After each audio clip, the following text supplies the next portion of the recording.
Fuck you! You're scared. And you should be. This is not your company anymore. Leave the cheek of CM Punk.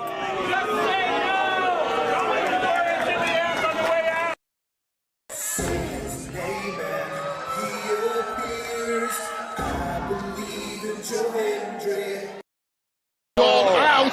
Combo move! This is what they've been doing! Hey, McAfee!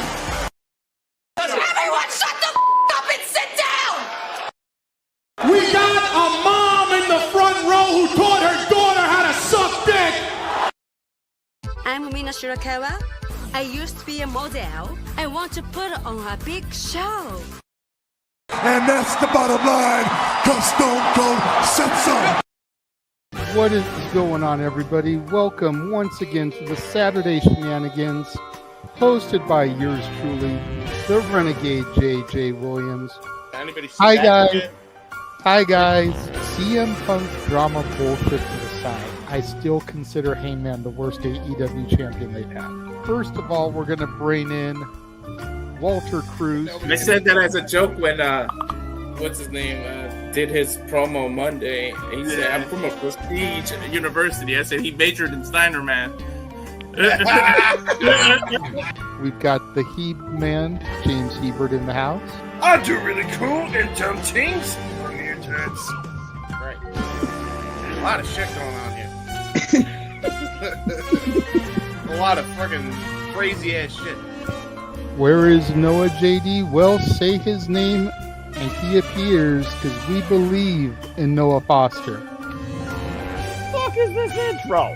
It is one of those things where as fans we do have these desires of what we want to see, but sometimes you can't always get what you want, and there are reasons you truly don't get what you want. I wouldn't even listen to this in Grand Theft Auto San Andreas. What the fuck is this shit? God, rapid whack.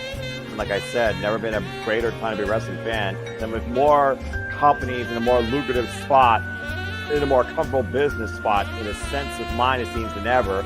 Again, WWE is not the only one. It is not the end-all, be-all. So let's go back to the Renegade Wrestling JJ Williams to get the official word. JJ, speak! Make sure you tune in every week, because you never know who's going to drop in to join the shenanigans. Catboy is in the house. Hello, my internet family.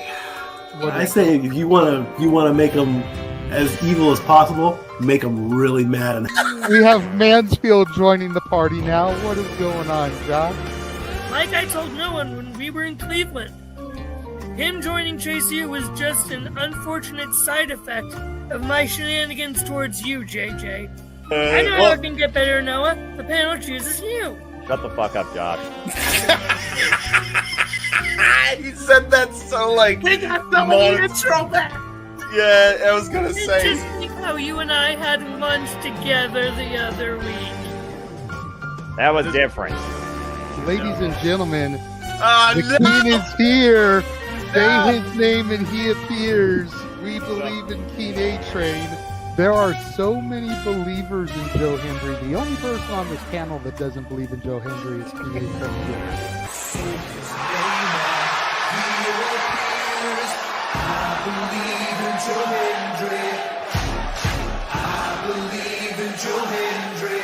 Tell the world why you do not believe in Joe Hendry. The reason I do not believe Joe Hendry is he is Fandango 2.0 in a entrance merchant. I rest my case, Your Honor. Hey! There's nothing wrong with being an entrance merchant. He has some of the best entrances of all time. Teleporting into the command center, all the way from Angel Grove High, Natalya. Oh, yeah. I went to the command center on Thursday. I went to Vasquez Rocks, which is where they filmed a lot of episodes. Somebody actually climbed to the very top of those rocks. I made it halfway. I was like, I'm not going up there. Definitely Toni Storm versus Mariah May. That's the one match I probably am looking forward to the most. I really like the story. I'm familiar with all about Eve, so if it plays out that way, I kind of know how this is gonna go. Say goodnight, Natalya. Good night. James, you did say his name. So he shall appear, ladies and gentlemen, first time on the Shenanigans. Jeff Meacham is in the motherfucking house. All right, we're coming in hard with the botch. All right, fucking hell. It's good to be back. It's good to have an opportunity to talk to the crowd on a Saturday. If you want to have yourself stomach through it, you can go back and watch when the Main Event Mafia took over Impact. That's what James was talking about. So if everybody just joined us, we're talking about people sedating people, attempted murder, boys, and tips. Welcome to Saturday Shenanigans, everybody. Aren't you glad I'm back? Welcome back, Kevin. Cool.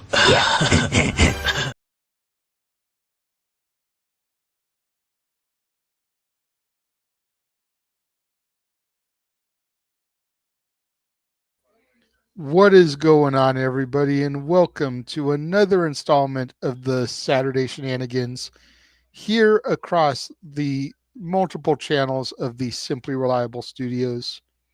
I, of course, am your host and moderator, the Renegade of Wrestling, JJ Williams.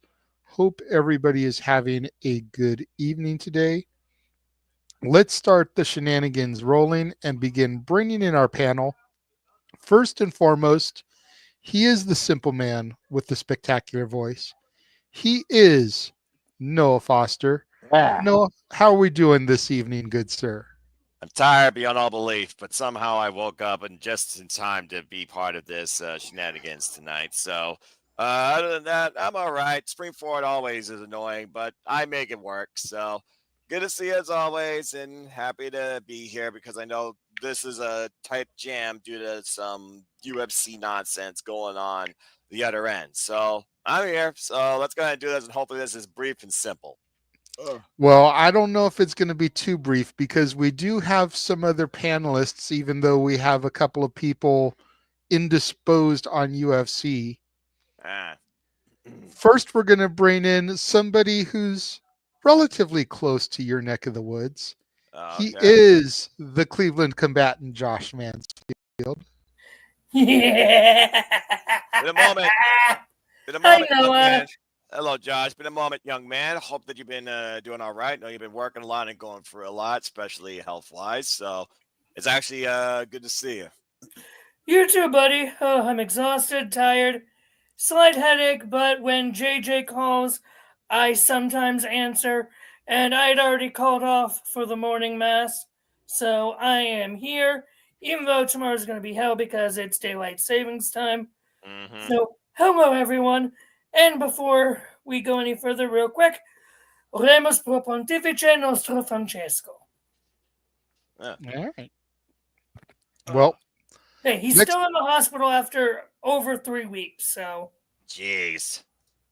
I just don't know what you said there, so that's Let's all. pray for our Holy Father, Pope Francis. Gotcha. I figured it was something related to that. I have seen your multiple posts about it, but I just had no clue what you said. So, you know, Well, you know. That's why I may have seen a little bit nonchalant about it, but oh yeah, no worries. But yeah, if you've seen my posts as they are, if / when he goes, which I still personally don't see him getting out of a hospital. Yeah, when we go into conclave time, oh boy, gotcha. It's going to be a time. Well, I'm going to go ahead and bring the next man in because I don't know how long we're going to have Avatar Man, but waiting to clock in this evening is Jeff Meacham. Wait, what? I am Avatar Man. You are the walrus. You. Oh, that was a shock. Yeah, I sent it to him and I was like, if and when you become available, if not, I understand. That's why I was a little late speaking when the intro ran because I was messaging him and he's like, I'm in costume, so can't be on the air, but I don't clock in yet, so I can be Avatar Man for a little bit. I was like, all right, cool. We always welcome Jeff MRF and Meacham, so you know. Egum, right. Yes, and as far as why he's holding out, the power of Christ compels him, Josh. The power of Christ compels him, or something like that. Yeah, it's a Saturday. JJ, you know where I came from. I just got here about a half hour ago after leaving when your daughter's mom went to the cookie drop off at the Walmart. Ah, I've been on the road that long. gotcha. Yeah. From the minute your roommate left the apartment until about a half hour ago, I've been on the road that long. Gotcha. Yeah, all kinds of piss on this. Hey, but you know what? Sometimes you got to do what you do to get a little bit of a sanity break. Oh, yeah. What's that? Well, sanity breaks are definitely one thing our last panelist never give us. Stat Boy is here. You definitely not. Right. Wow. Thanks, bro. Love you too. He's not wrong. Best intro ever. Most honest intro ever. Yeah, but that's why I love this, my family, so much. Before I forget, let's see if I remember how to do a good old-fashioned shout-out. Big condolences to my former boss of 3 years, Dolly Parton. She lost her husband of 60 years just a few days ago. So that's rough. Yeah, 60 years of marriage. What a beautiful thing. What a great story they had, too, by the way. That was just amazing. So gotta throw that out there. And I'm glad for them to be here for the Shenanigans tonight. Now, Mikey. Yes, sir. Behave yourself, good sir, or I will take my leg off and beat you with it.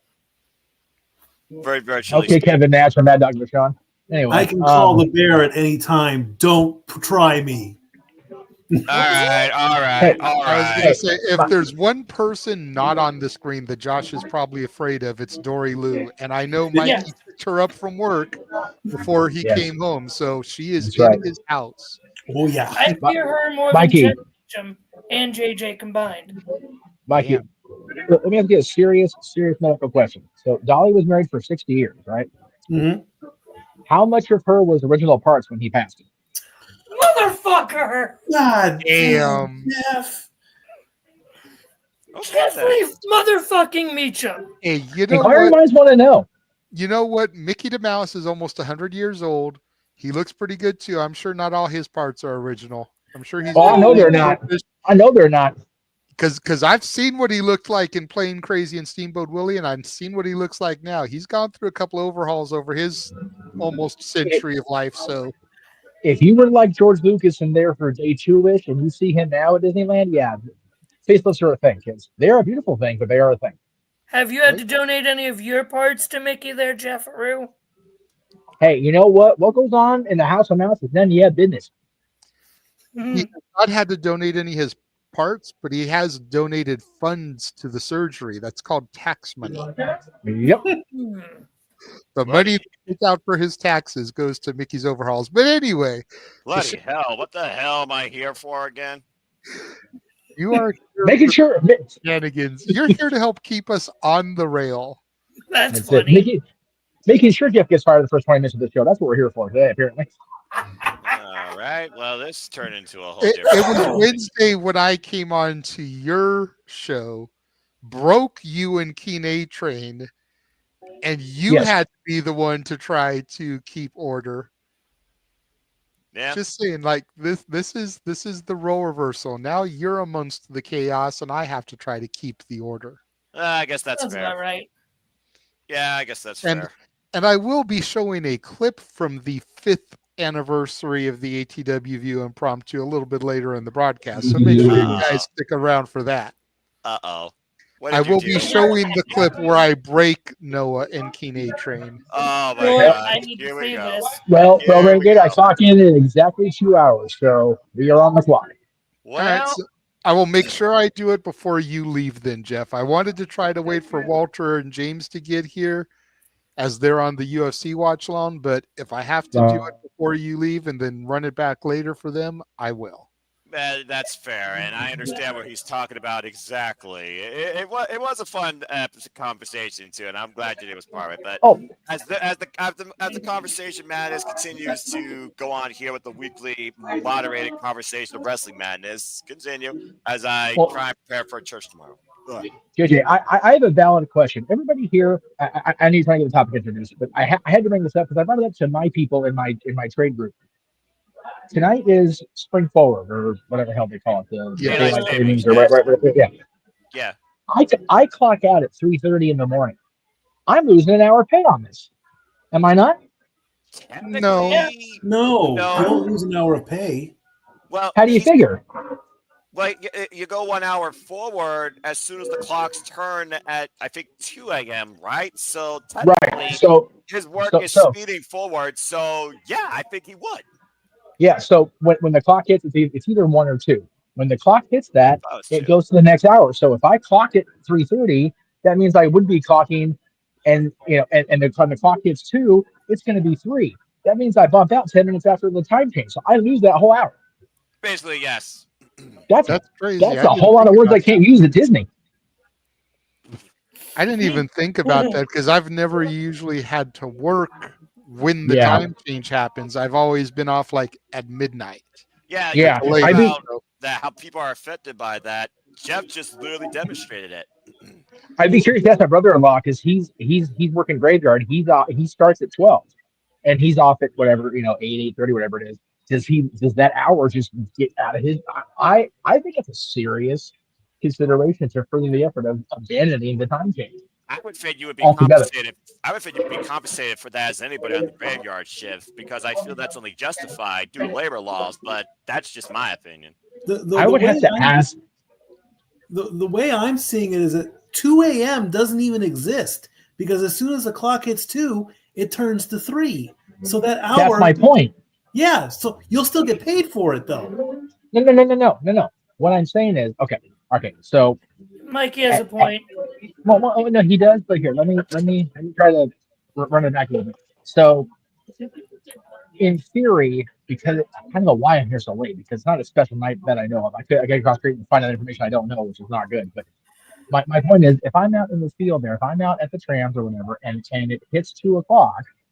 And I've already had my last break or whatever my last break is going to be. I think it's a lunch tonight. I'm not sure. But anyway, if I get past that point, once the clock becomes 2, every single clock, including the ones that monitor our punches in and out, move forward an hour. Mm-hmm. So that could be expecting to be there at 3:10 for my bump out. Is that not an accurate thought process? I still count it as you're getting paid for all the hours you normally would work, but you're working an hour less, so you're technically getting more for less. Oh, then I like that. We can go forward to the show because I'm getting paid extra. So go ahead, JJ. You're on. Go for it. No, then maybe that means the show will actually end quicker than expected. Interesting mathematical conversation. You're funny, Noah. I was going to say, I doubt that, Noah, but we can all hope. Well, anyway, continue, JJ. That was a unique mathematical conversation. Sorry, I just thought about that. No, it's all good. I will say this before I get too deep. Congratulations to James and Walter. They've already gotten 273 views just on my channel for their watch alone. Nice hour in. I'll take that. So that's some good shit for them. I'm proud of them there. But so got a few different things I want to talk about today. Nothing overly heavy. All right. Trying to keep things, pretty moderate. There's only one topic that I feel could get a little bit touchy, and we'll get there when we get there. I had asked Mikey and Josh, what are the topics they wanted to make sure that they were part of, considering they may leave a little bit early. So we'll go ahead and do the first one, which was something that Josh actually brought to me earlier this week.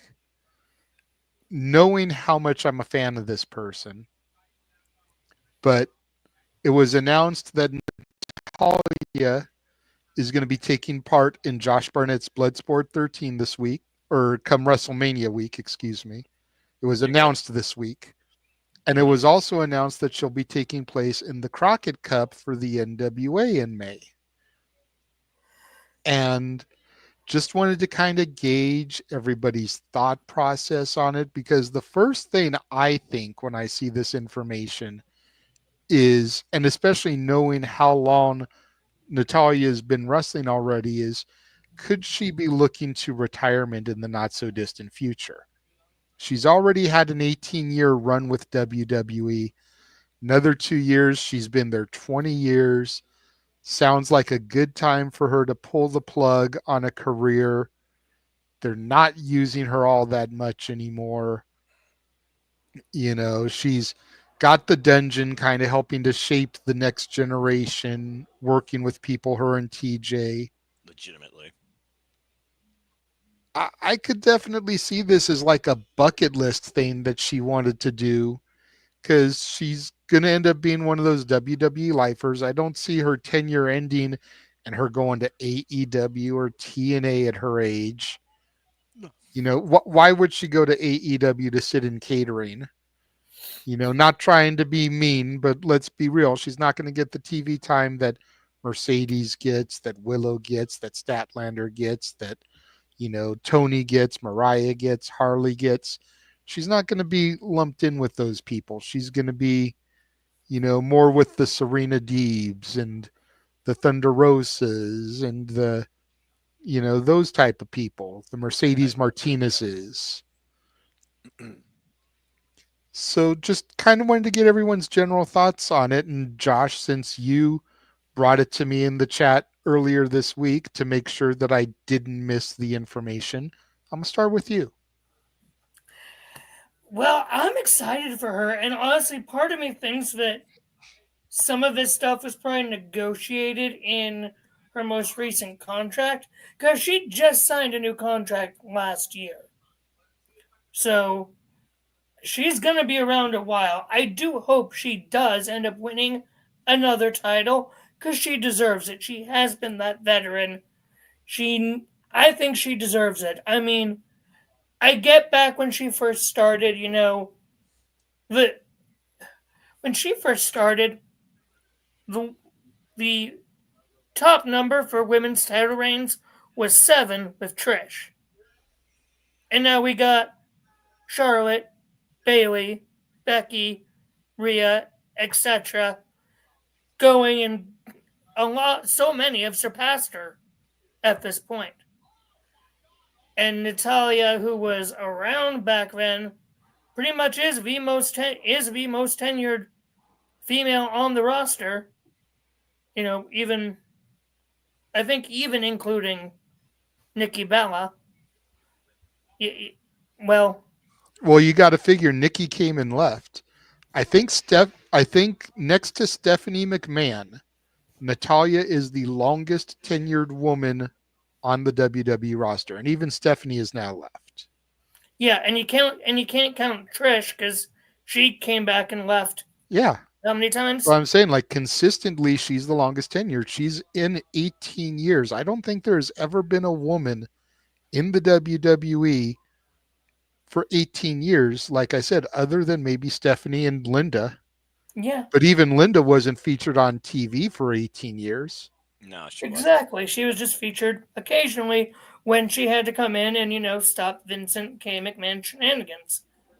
And we'll just leave it there, because speaking character, not personal wise. Exactly. Please leave it there. Don't get me started. I am. Believe I'm just me, making I know. sure that he behaves. I've got him. You're doing good, Josh. Continue. I was just saying at that, but no, you're right, and I think she deserves to go out and, you know, put her name on those shows to give him that boost. I think that this was part of whatever contract deal she signed, being like, no, I want to go out and wrestle some of these other people, especially if you're not gonna. I really feel that a lot of the people they try to send out to other shows are people that they don't want to lose, even if they have no, at that moment, long-term goals. Keeping them around with their name value and helping building relationships in other places, I think, is a great way to utilize them. We've seen that with Bloodsport. We've seen that with Nakamura in Japan, with formerly the Good Brothers in New Japan. The whole TNA thing. I mean, I'd love to see Natalya wrestle at Slammiversary if she's not going to wrestle at WrestleMania. And I don't even watch TNA. I'm going to be a little bit selfish, say I'd rather see her at Rebellion, because that's going to be out here where I am and Jeff is. Same. Fair enough. But, going. But Slammiversary is the marquee show, so I'll give you that. Yeah. I mean, to be It's fair, New York. It's WWE Sacred Ground, so I get that too. To be fair, the last WWE TV event I was at, not SummerSlam with Noah, was back when Natalya and Tamina were the tag champions, and I wore their T-shirt there. So, I forgot that was a thing. That's so sad. I forgot that was a thing. yeah, the only title Tamina ever won, which is absolutely mind-boggling to say the least. But granted, the history with her father, we will just leave that right there where it may. Well, and in all fairness, Tamina, and I'm not trying to knock her, but she was never a great worker. So I get why she wasn't really given world title opportunities and reigns where other women were. Oh, she was given title matches. She just never won them. That's what I mean. It's like she wasn't on the level of the other women. Fair enough. Fair enough there, but I guess I'll go back to her tag team partner. I would just want to see Natalya doing more because she deserves it. Agreed. Like, Rey Mysterio is because I do not count Sting, I do not count Flair, I do not count Goldberg as the first inductees while still wrestling, since most of their final matches in those companies either had already happened or were about to happen. Rey Mysterio was the first inductee for the WWE Hall of Fame to actively continue wrestling in WWE for years after. That's fair. For men. When the women happen, it should be Natalya.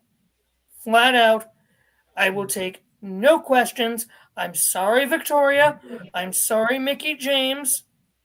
But it deserves to be Natalya. And yes, you bet your ass I am happy as all hell that Michelle is going into the Hall of Fame this year. You bet your ass I marked the fuck out. Pun intended. And yes, I almost did the take that, JJ, that you did to me about Punk and Survivor Series. Let's not get started on that topic because I've got some vitriol, even though I've made nice with her with the news that I've heard this week. Okay. About how LFG is coming back for season 2 and Mickie James is getting booted from Michelle so that they could keep Taker another year. I got some heat with that. Okay. And you can't even tell me that's not fucked up. We don't know how that all went down. We just see the outskirts of it. We don't know what all went down, how Mickie feels.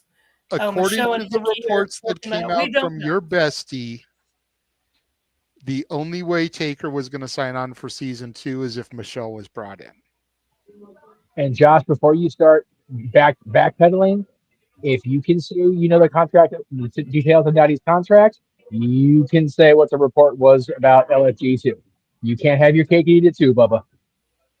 I'm just saying, I don't think Taker or Michelle would have had anything actively to do with actively getting rid of Mickie James. That's all I'm saying. That's fair. I will allow that counterpoint, but the only way we were getting Taker is if she came other up. people decided. So. But yes, Natalya. That got sideways in a hurry. What was that, Jeff? I said that got sideways in a hurry. No shit. Not too bad. We were able to keep it civil. Continue, Josh. I'm a Michelle Mark. You know this. But I know. Either way, Natalya has proved herself. She deserves to be the first female inductee to continue to wrestle for the Hall of Fame. Period. I just don't think she will, though. I feel like Natalya's one of those that she may do the Ric Flair and go in the night before she has her final match, but I don't see her pulling the Rey Mysterio and continuing to wrestle.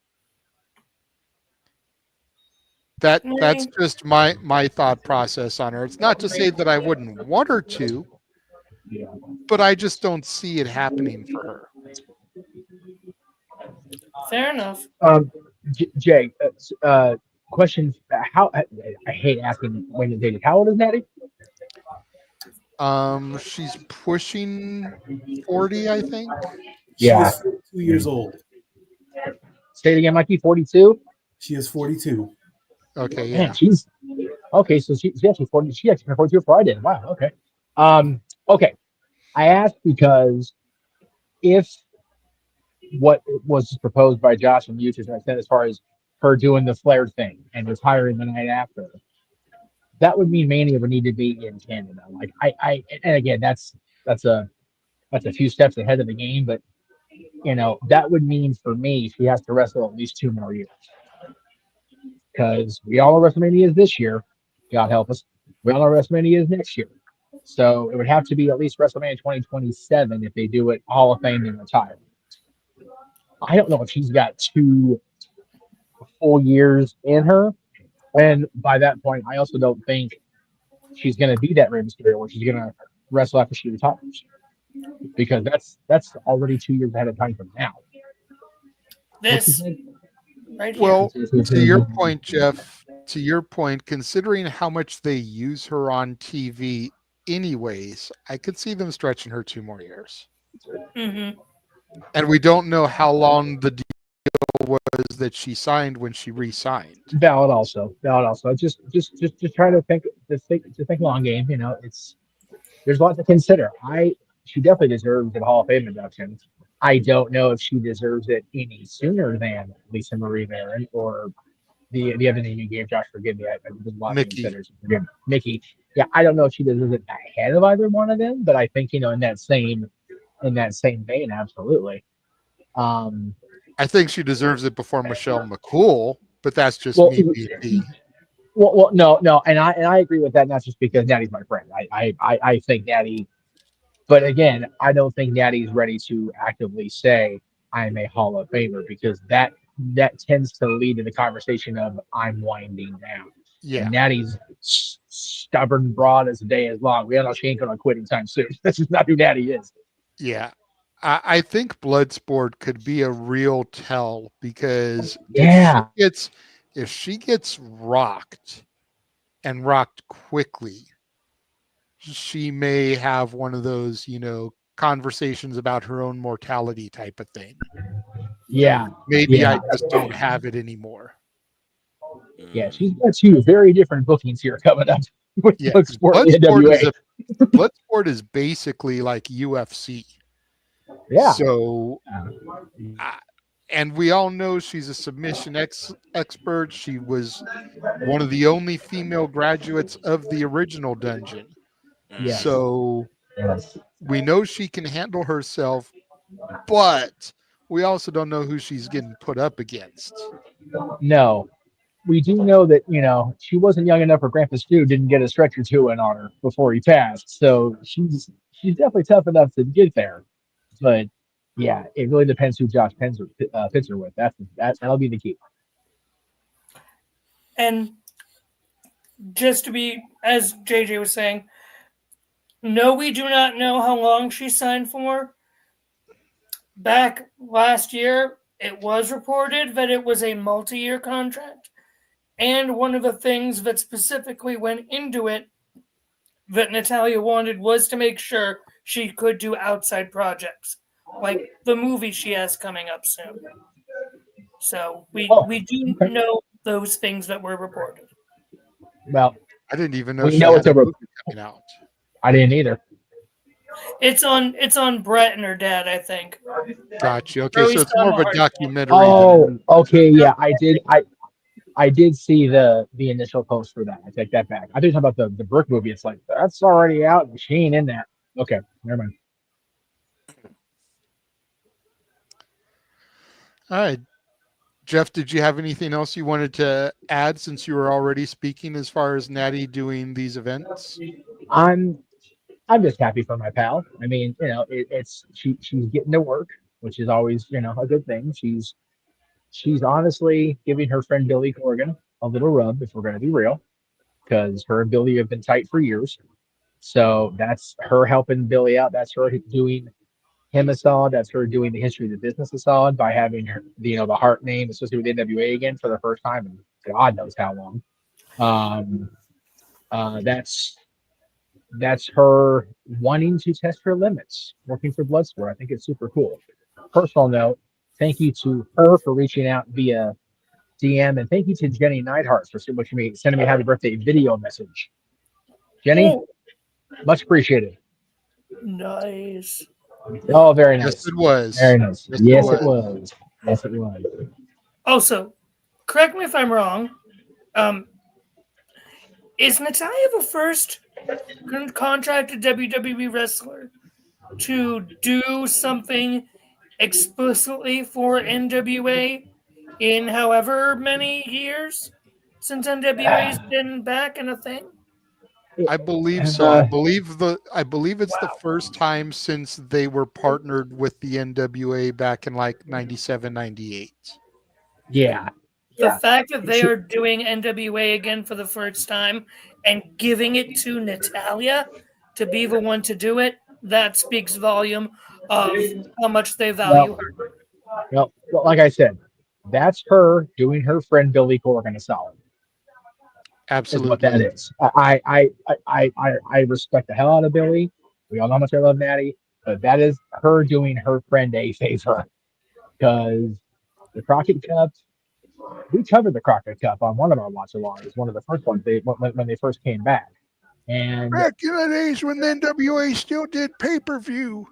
Yes, the NWA, unfortunately for itself, through a number of questionable decisions, creatively and presentation-wise, they've not exactly garnered. God damn it, Jim Mitchell. Literally, goddamn it, Jim Mitchell. If you go with gimmick. Anyway, it's just one of those things that they've fallen out of favor with the majority of the wrestling audience because they just became so niche.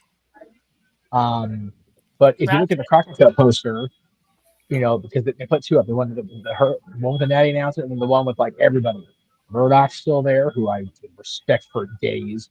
Knox or whatever they're calling him, Mike Knox. I forget what they're calling Mike Knox now. Knox. You still with them?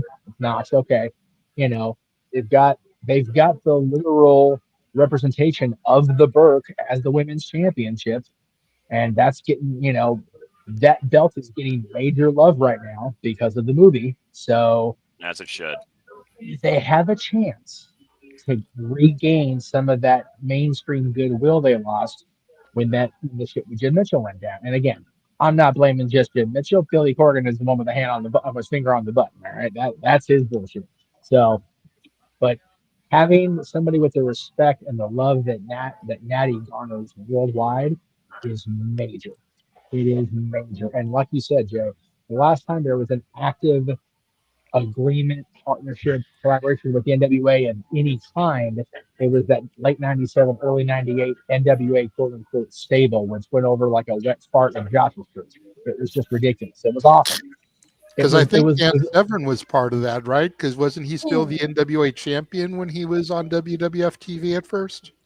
He was the NWA champion long after that stable fizzled out. He just stopped wearing the belt because the NWA name was looking like such caca during that. You figure that started with Jim Cornette's rants and then spun off into him being done with the sports entertainment, bringing back wrestling. Look how well that went for you, Paul Heyman, 2001.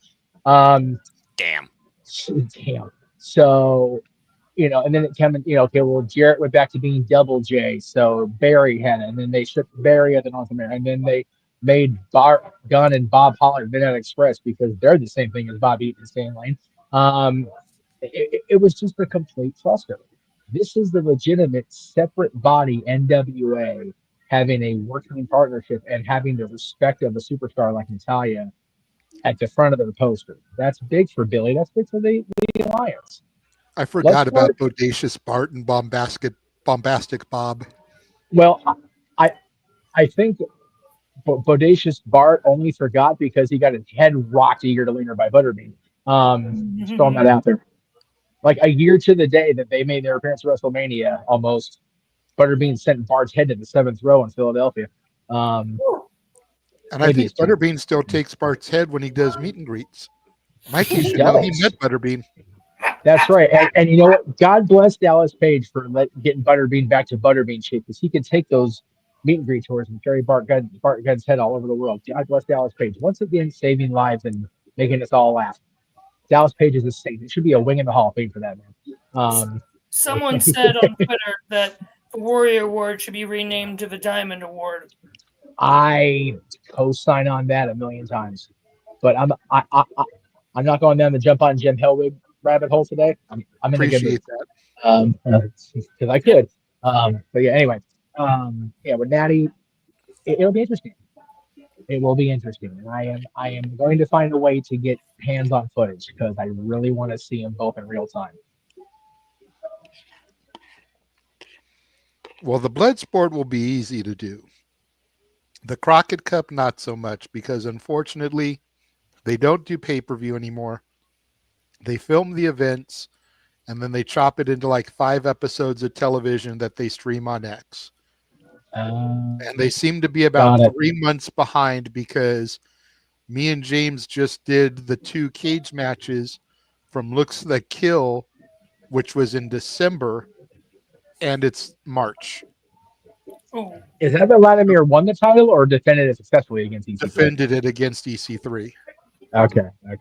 And then it was also the Natalya Markova Tiffany Nieves cage match. Same night, 2 cage matches, first women's cage match in Alabama history. Oh, that's right. Hey, help me out, guys. Is there a cage match tomorrow at the pay-per-view? There is. Yes, steel cage, Will Ospreay, Kyle Fletcher. And then there's a cage match on Raw. And then there's a cage match on Sacrifice. 10-man tag. No, I'm just asking because I'm going to see an AEW cage match. Wow, that's crazy. Okay. So I've seen AEW. I will have seen an AEW cage match, and then I already saw a trios ladder match. Good grief, dude. For all the creative crap AEW does, they're spoiling me with match quality. Oh, no doubt. But I just bring it up because me and Noah were pointed out the other day that every major company has a cage match this week. What a time to be a wrestling fan. People are going to shit on it. I don't. This is good stuff, man. I agree. The problem with it, just to take a quick sidebar here, is people are going to compare. That's the problem. So, like, Punk and Seth is going to get compared to Ospreay and Fletcher. Yeah. Both those matches are going to get compared to the 10-man at Sacrifice, which that comes into the rant. You know what? I'm just going to go ahead and show it now because it's part of the thing where I broke Noah. And Oh no! Here we go. Oh boy. We're sorry, Natty. We'll be right back to the topic momentarily. Have fun with this, I'm guys. a little bit concerned with some of the stuff they've got going on the pay-per-view. The majority of the matches look solid, but I mean, why does Big Boom AJ have a match and FTR's not on the card?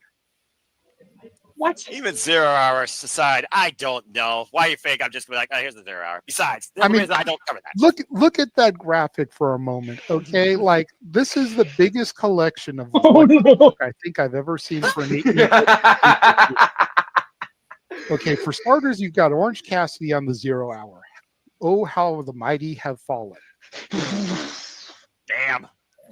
Mark Briscoe has to team with this dude that would rather get a Choco Chunk cookie and a chicken bake. Jesus, Jay. And then you go over to the other side. And you've got fucking Johnny Nitro, Johnny Mundo, Johnny TV, John. Keep going. You got 3 more days. You've got the maximum male models, the MXM collection. Like, holy hell. This is a huge what the actual fuck. For free. It's for free. Like legit, the 10-man at Sacrifice makes more sense than this bullshit. And even that's a hodgepodge of what the fuck. Oh my god. You broke King, by the way. But stop me when I'm telling lies. King. But you're looking at this graphic. You look at that graphic. Where are the ops? Where's FTR? Oh my gosh. I guess so. Where's the patriarchy? I mean, where are any of these other things that have been somewhat steadily featured on my AEW television? Damn it. And you're giving me this bullshit? And this is the 0 hour. This is supposed to make me want to buy the pay-per-view? Or buy a membership to Costco. I don't know. This match is brought to you by Costco, Ray-Bans, and your fanciest cologne. Don't get me wrong. The chicken bakes are fucking fire, but dude, like, what the hell is this shit? I wouldn't know because For real? You don't? Do you have a Costco near you? We have one Costco here in Toledo, and it's on the other side of the city, and I have no way of going to it, nor have I shopped at it. So I don't know. Okay, I was gonna say because a chicken bake, dude, it's about like this long. It's about $2.50. Bread stuffed with like chicken filling, like you'd find in a chicken pot pie, stuffed inside of like a toasted bread. So it's like a handheld chicken pot pie, not necessarily chicken cordon bleu that has like cheese and ham inside it. But it's good as hell. Like, don't get me wrong, the chicken bake is actually pretty fire, but what the hell are we doing here? And then the Rizzler is going to be ringside too, so I got to deal with Hey, that's leave the Rizzler alone. I have to deal with this shit for 20 minutes, and this man makes fun of Jeff Jarrett. Not anymore. Hold on. I've grown since then. It's on my good side.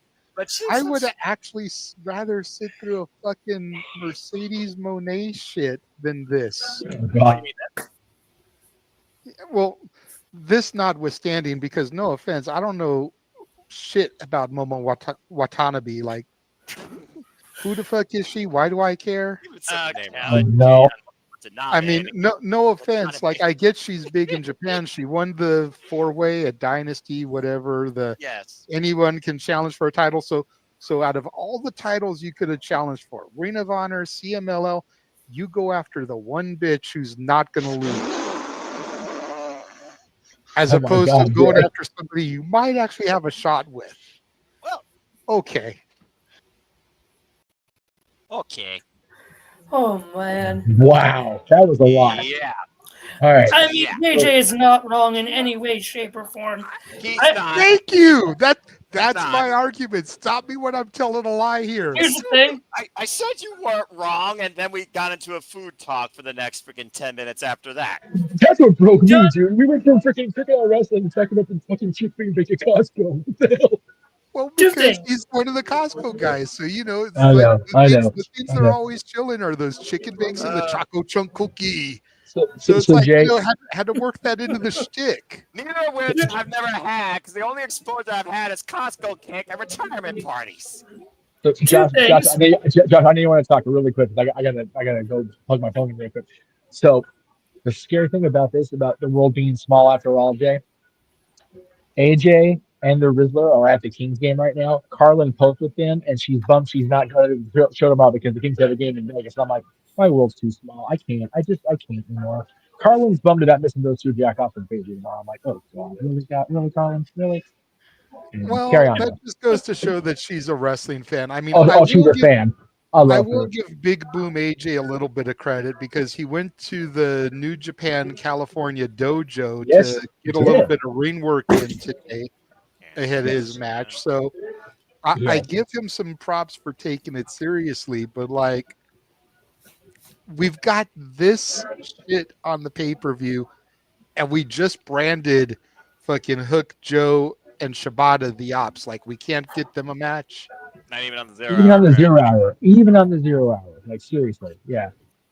But anyways, back to Natalya. I just, the 10-man tag came up, so I figured that would be a great way to segue that. Yes, Jeff. Brilliant. I was saying, Josh, I totally rolled right over Josh, and he was trying to make a point. I just wanted to make my ha-ha point. So go ahead. I just have two real quick things, which we'll be able and then get back to. So one, I really think John Morrison is really missing Backlash Zombies right about now. Right. Two, again, all the major companies having steel cage matches. we're wrestling fans. Of course, we have to compare sizes.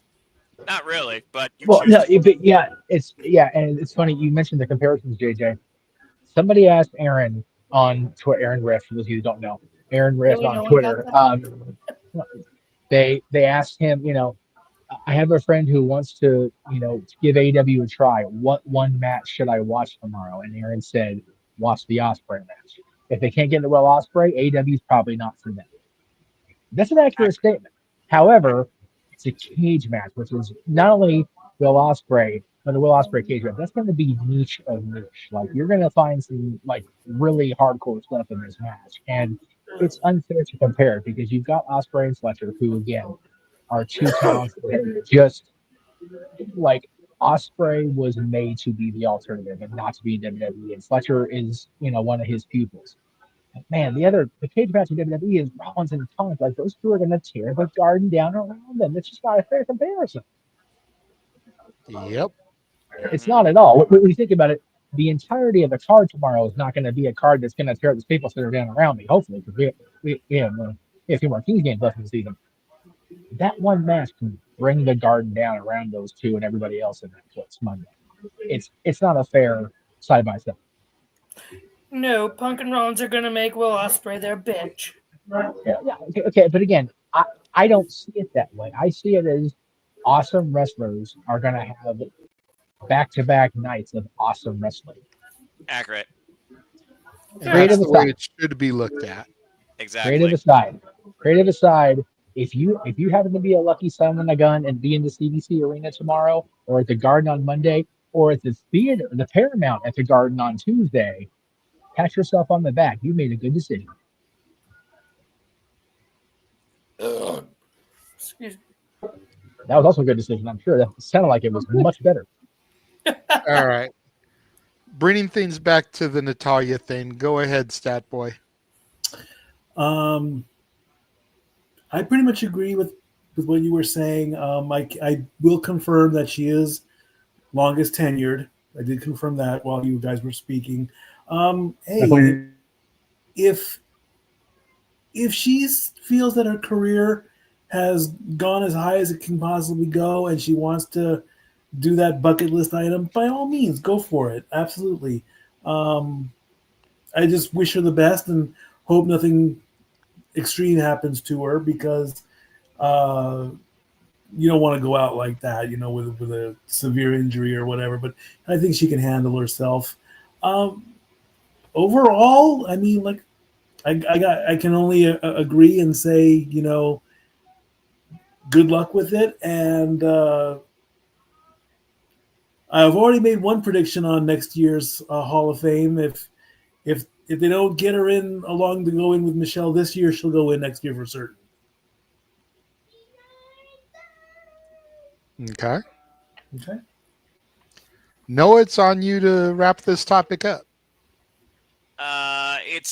Again, it really does show the era of the business we live in when so many of the companies share so many similarities when it comes to what they want their talent to do, and we're breaking down laws where anyone can really work anywhere as well. I'm super curious to see if Natalya is going to take on the likes of Mia Yamashita, Shayna Baszler, Janai Kai, Lindsay Snow, Masha Slamovich, just to name a few, since Masha was literally in the dungeon with the Bloodsport thing. So I'm extremely curious about that. And yeah, her technical prowess will definitely benefit her greatly. I would love to see Serena Deeb and Natalya mix it up in the NWA personally. Serena Deeb being a former NWA Women's World Champion, but her being part of the Crockett Cup, I think is going to be something very special considering the legacy of the Hart family and the legacy of the National Wrestling Alliance, screwed up Corgan eras or not. So seeing Natalya being part of both of those is major, special, and absolutely deserving.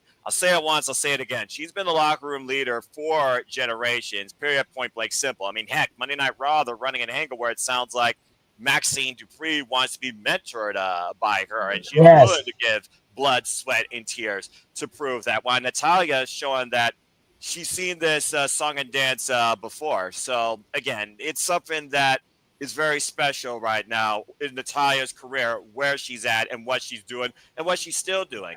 As far as what's after this, it's one of those things where, yeah, I don't know when the clock will catch up with her by choice or by body telling her otherwise on whether or not she's done doing in-ring work. Again, the wrestler's greatest enemy is the wrestler themselves, chasing the dragon, just saying. But I would love to see her have one more big culminating moment, even if it's not necessarily in Canada or on the WrestleMania stage. Now, if they do Canada for WrestleMania weekend, then yeah, that should be literally probably showcased around her as a headliner, if not the headliner of the WWE Hall of Fame. That's a different conversation again, and we've got years to think about that. But yeah, seeing both those announcements back to back within the same span of time, and it focuses so much on her style, the Hart family legacy and style. In a way, it's going to be very interesting to see how we get her in NWA and what she brings forward in Bloodsport, considering we have no idea who she's up against. I'm happy for her, and I'm looking very forward to both experiences for her and watching them too. There we go. Yeah, I brought the graphic up while you were talking. I'll go ahead and make it solo shot. This is everybody that is announced so far for Bloodsport 13. There it is. The girl with the pink kick, Mia Yamashita. Ooh, Timothy Thatcher. Here we go. If they do intergender, which you know they freaking do, Timothy Thatcher versus Natalya, please and thank you. Micah, though, the strongest woman pound for pound in Stardom, that would be very interesting. The freaking sharpshooter versus Michinoku Driver 2. Zack Sabre Jr., for Pete's freaking sake. The definition of bloody techers. I was going to say, is that Zach? And has anybody checked on Shadow Badass and make sure she's okay? Yes, I messaged her about it because they announced that he was going to be part of 3 GCW shows. He's going to be part of this. He's going to be part of Joey Janela's Spring Break, which we're covering. Yep. And he's going to be part of Effie's Big Gay Brunch on Mania Sunday. Yep. Oh my God. Okay. Here's the deal. Okay. Okay. Sorry, I'm getting the giggle. I have told everybody, if I get WrestleMania weekend off, I'm going to Vegas. I'm not going to go to Mania because I'm not going to sacrifice organs because they're not good enough to donate anymore. Wise move. Too much drinking. That's what it is. What it is. But I want to be around it. Like, I want to be around the atmosphere. If I can go to that brunch, just because of what it's called, first of all, which is great in Vegas, that's good shit. But on Easter Sunday, on 420, being part of that brunch and that chaos, you might not find me come Monday morning, the 21st. And that's okay. I'm okay with it. Yeah, I mean, there's so much stuff going on starting on that Wednesday that you could go to, depending on when you decide to make the trek up there and how long you decide to stay up there. Yeah, it depends But what the mouth off. your Unbreakable is going to be Thursday for TNA, as well as the Bloodsport, as well as Prestige featuring the return of the Inspiration. Oh my God, that's in Vegas. I forgot about that. Mm-hmm. I'm very happy. Friday is SmackDown. It's the Hall of Fame. It's there's a couple other things. Oh, there's Stardom on Friday. Yeah. At like noon, you could see a Stardom show. There's NXT. Which, Mina will probably be there for that. Yay. Yeah, I'm still debating the WWE shows, Josh, only because we're at the T-Mobile, and I'm very familiar with the T-Mobile, being a hockey person, and I love the amenities at the T-Mobile. It's just going to come down to cost. It really is. If you're going to do a WWE thing, I would say probably try to do Raw after Mania, because that's New Year's Day. That's the restart of the whole year. Yeah, legitimately. That's the most unpredictable night. So, yeah. It'll come down to it'll come down to what they announced for Stand Deliver, excuse me, and it'll come down to if I can afford only one. I've not been to a Hall of Fame ceremony in damn near 20 years. I'd like to see Hunter. I'd definitely like to see Michelle. I definitely want to see Lex's induction. Oh my God, I'm gonna be balling like an idiot if we're on the air or not.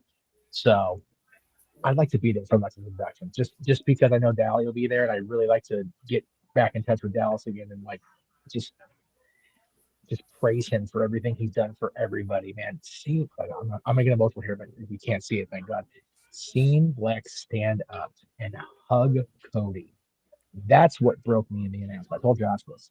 Not the fact that the announcement was made, but the fact that Lex stood up and hugged Cody. That shit broke me. It was so beautiful. So if I go to anything WWE, it'll be the Hall of Fame. If Rockmania is available ticket-wise, absolutely. But yeah, there's so, like dude, WrestleMania week in Vegas is really AM/PM. There's just too much good stuff. Accurate. I know I'm interrupting you again. I'm sorry. No, it's okay. It's okay. It was a good little impromptu, segue there. So as things happen.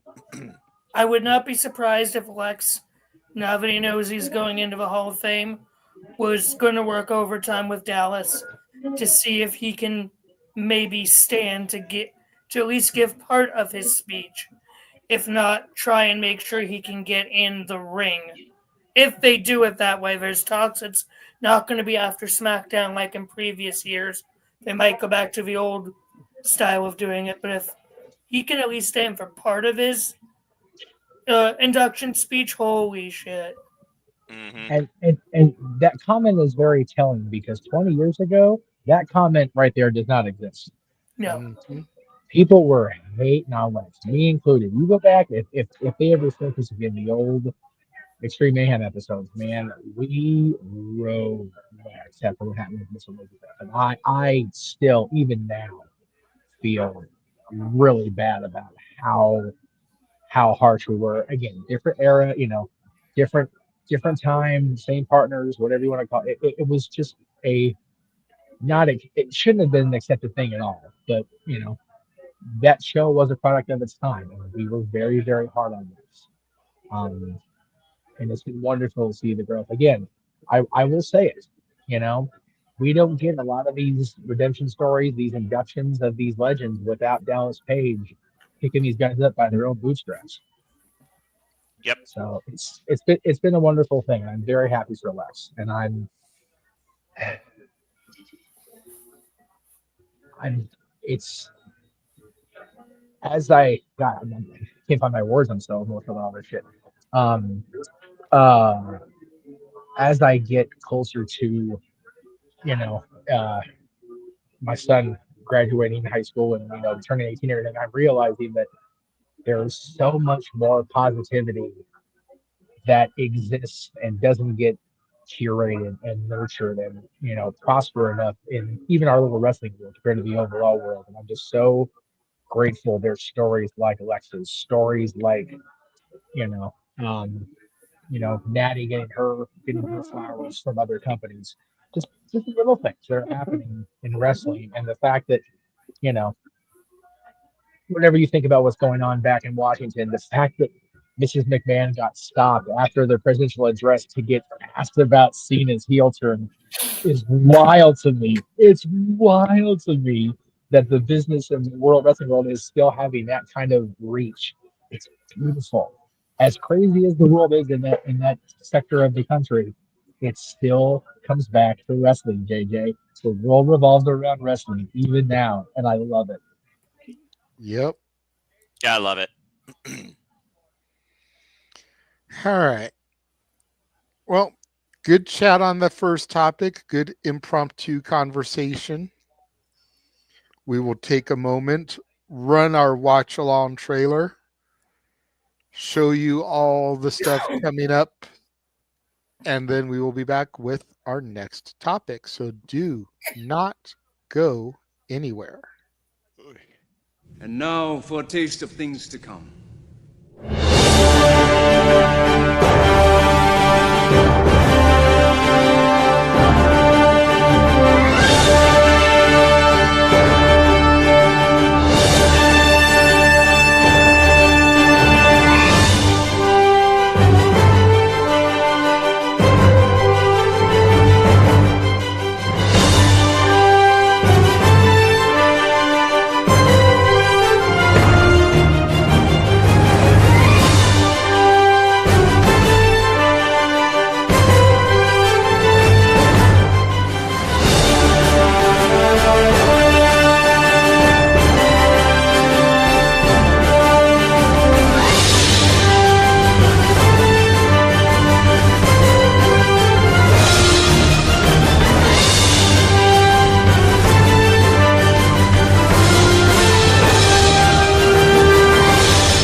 I still don't get the idea of making SummerSlam 2 nights, but it is what it is in this continuing progressive world where truly we are encompassing, embracing, celebrating, watching, reacting, covering the wrestling. I need to get a haircut. I haven't got a haircut since December. Anyway, back to the show with the Mega Wrestling JJ Williams and back to me working on church stuff. Does he not do the full thing anymore? Nope. No. He's kind of edited it. It's evolved. Aww. I was so looking forward to it. All right, Josh, just because you're here one time and for the last time, because as we evolve, as WWE tries to evolve their talent roster with the WEID program and the topic to come, truly for the last time, you'll hear it. Type it in the chat if you want to remember it, because I have evolved it. But here it is, OG, one more time for young Josh Mansfield. Because, again, we are about Asafet puts up there all the wrestling, all the wrestling, all the wrestling, all the wrestling, all the wrestling, all the wrestling, all the wrestling, all the wrestling, all the wrestling, all the wrestling, all the wrestling, all the wrestling, all the wrestling, all the wrestling, all the wrestling, all the wrestling, all the federal wrestling. Damn it! And combat sports and now from sports too. Yeah. Thank you, Noah. Welcome. All right, so the next topic at hand. Let me see here. Got to go back to the chat, see which one, because I know there was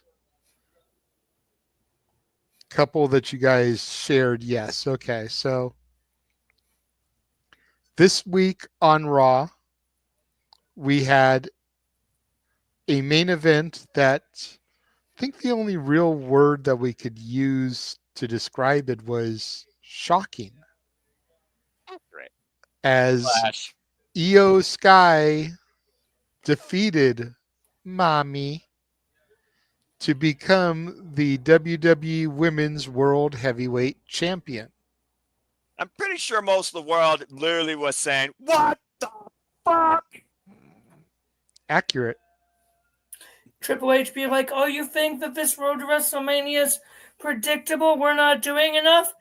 And then he just went, "Suck it, bitches." Hold my beer. Okay, drink. Right? What? Because you all this beer, he doesn't drink. Accurate. Yeah, about to say, hold his water. Oh God, no! You can spit on. No way. Dude, that's dangerous. He produced the damn thing and probably did a spit take for all we know. Hey, well, some people are into that kink there, Jeff. JJ, next. I mean, he may be the young boy on the panel, may be out of line, but he's right. But I'm across the street from where I can't talk about stuff like that. You wrong for that, Mansfield. But you're across the street. You're not sitting on the train taking the Grand Circle tour around. You know, you're not hanging outside of Small World waiting to look at Miguel and Dante added to It's a Small World. Oh, that's right. We opened the railroad yesterday. I forgot about that. They reopened the railroad and the monorail yesterday while I was gone. Right on. That's weird. You know, you're not back there in Star Wars land. You're across the street. It's okay. Okay. Down the road, not across the street. Make it count, kids. Anyway. But I'm gonna start with Noah on this one so that he can get back to his work while everybody else kind of pontificates. Noah, Iyo Sky is your new Women's World Heavyweight Champion. Initial thoughts, and what do you see going forward to WrestleMania? Is it just going to be her versus Bianca since Bianca won the Chamber? Are we looking at a potential triple threat since Mommy, in theory, should have a rematch coming her way? Do we get a Rhea Bianca thing to see who the true number one contender is? What are your thoughts going forward here? It's one of those things where triple threat does seem like a possible end game because you still protect the idea of, I think, the biggest money match that you could have made based on how many people wanted it. And even Bianca has said how she wanted it. As Rhea said in her heartfelt backstage follow-up, that Bianca and Rhea is still something to happen. But it also shows how much they value Iyo Sky as a worker, considering last year she went into WrestleMania, lost the title to Bayley. Now this year she goes to WrestleMania potentially to lose it or successfully defend it against Bianca Belair. Why Bianca Belair is undefeated. You also have that caveat where you're trying maybe to protect that identity of the EST, and maybe they didn't want to necessarily give to their biggest female stars one of them a loss on the grandest stage of them all, considering the fact Mommy's been on top since WrestleMania 39. But I can't imagine Rhea Ripley letting this go, leaving it all behind her on the grandest stage of them all. And there also is that caveat that Iyo Sky has always had Mommy's number. Rhea has yet to beat Iyo. So there's technically two things right now for Rhea to overcome. Can she beat Bianca and prove that she's better than the EST? And can Mommy be on top of Iyo Sky as she literally is the genius of the sky? It definitely shocked me considering Raw was a championship night and it was one of 3 championship matches, and the other 2 championships didn't change hands. Now, truth be told, they were more focused around the story with American Made. I didn't see American Made necessarily winning either sets of the titles. I almost thought that Ivy Now was going to go to the defense of her boys, the Creed brothers, but I like the fact that all of them literally fought on their own and truly showed how incredibly capable they are completely athletically, okay? All 3 of those men are going to be future champions, by the way, and Ivy Now and the Creeds, all 3 of those are going to be champions, mark my words. But it's one of those things right now, looking at the Iyo, Bianca, and Rhea situation, it's a triangle more complicated than rock, paper, scissors. You got to have a triple threat somehow with them regarding the championship. I can't think with this much time left before WrestleMania that Rhea would approach Iyo or Bianca, considering Rhea was her own worst enemy. She admitted she took her eyes off the prize, and maybe the fact of the pressure of going into WrestleMania once again, holding on to the championship, taking on somebody she's literally looked at as a friend, and the fact that Charlotte Flair kind of snuffed her and called her a kid. Maybe all that finally got to her, because, again, she even talked about that. I'm so stupid. I did this to myself. I still have a lot of growing up to do. Right now, it's reflective. It's also one of those things where, from character development, he's been kind of the baby face of Monday Night Raw, but maybe now she's going to turn into that roadkill. Maybe they're going to turn Bianca into that. But last I checked, Bianca's part of SmackDown. Brand split, LOL. That's a whole different conversation. But yeah, it is not a triple threat at WrestleMania to derail into more sub-tangents with Bianca and Rhea, why Iyo maybe leads Monday Night Raw as the champion following Mania to make up for the fact she lost the title last year. I would absolutely be shocked at this point. It's got to be triple threat that we're going to. I just can't see any other way unless they're literally giving Rhea Ripley a hiatus.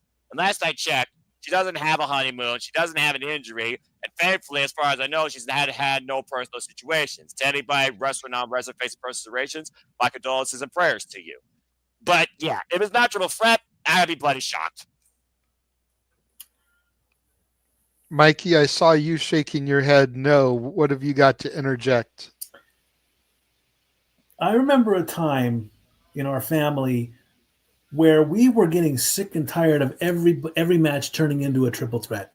We don't need a triple threat at WrestleMania. I love you, Noah Foster. You're my brother, but come on. It's cheap booking, okay? Iyo was the better woman that night. Let's look at it that way. Let's not look at it that it's part of the story or anything. Let's look at it at kind of face value. Iyo was the better wrestler that night. And WWE kind of is taking plays out of my book, which I'm happy for. When they did the tail of the tape graphic, they put down there, and you said it, Iyo is undefeated against Rhea. Now, that can go 2 ways. If Iyo was supposed to win or was the better person, then her being undefeated, she's got to keep that streak going. But then on the flip side of that, well, if Io's constantly beating Rhea, then Rhea needs to win one. That didn't happen, but it at least gave you that opportunity or that chance. Mommy literally gave Iyo that chance, and you can see that Josh right now is thinking, counterpointing against you. But also keep in mind, Mikey, it was Rhea that willingly gave Iyo that chance. So again, hubris, pride before the fall, big fat piece of humble pie. And there also hasn't really been a women's triple threat championship match since WrestleMania 35, so it's not too far-fetched. And I get the biggest stories should culminate in singles matches. I've said that myself. But also Bianca Belair, she was an Elimination Chamber winner. She wasn't Royal Rumble winner. I can see that. I can see that as well. But also, and I want to give a quick shout out to Rhea. I mean, the whole, I'm stupid, the whole feelings, that's a side of Rhea that I don't think I've ever seen. I mean, she's supposed to be this tough fighting champion, okay? Untouchable. Yeah, untouchable, unbeatable. But she got beaten. She'll come back from it. I mean, come on. Mommy's always on top. We get that. She'll bounce back. Just because you don't have the belt now doesn't mean... Josh, uncross your arms, damn it, okay? You breathe once in a while. Jeez, man, come on. I'll respect your opinion. You respect mine. She'll bounce back. She'll get another title run. But give someone else a chance as well. Go ahead. I'm done. Mikey. Hold on. Oh, here we go. There we go. What are you... He's taking his leg off. Oh, Christ. I will beat you with this, Mikey. Don't threaten me with a good time. Mikey, last I checked, you're not Daddy Matty, so no. I'm Grandpa Goofy. Go on with it. Move on. Oh, God. Nope. Get those images out of my head. Nope. I can put them in there. Come on, make your point. Let's go. Come on. WrestleMania 35 was the triple threat no one wanted. This is the triple threat everyone wants. And wanted to main event WrestleMania. You shush your mouth, Michael. Well, you did say everyone, and he's just making it known he doesn't, so everyone doesn't want it because he doesn't want it. Yeah, well, I don't count Mikey right now, so. It's semantics, Josh. It's semantics. Get everyone. Now, again, my guess is that this was to make this a triple threat. The only reason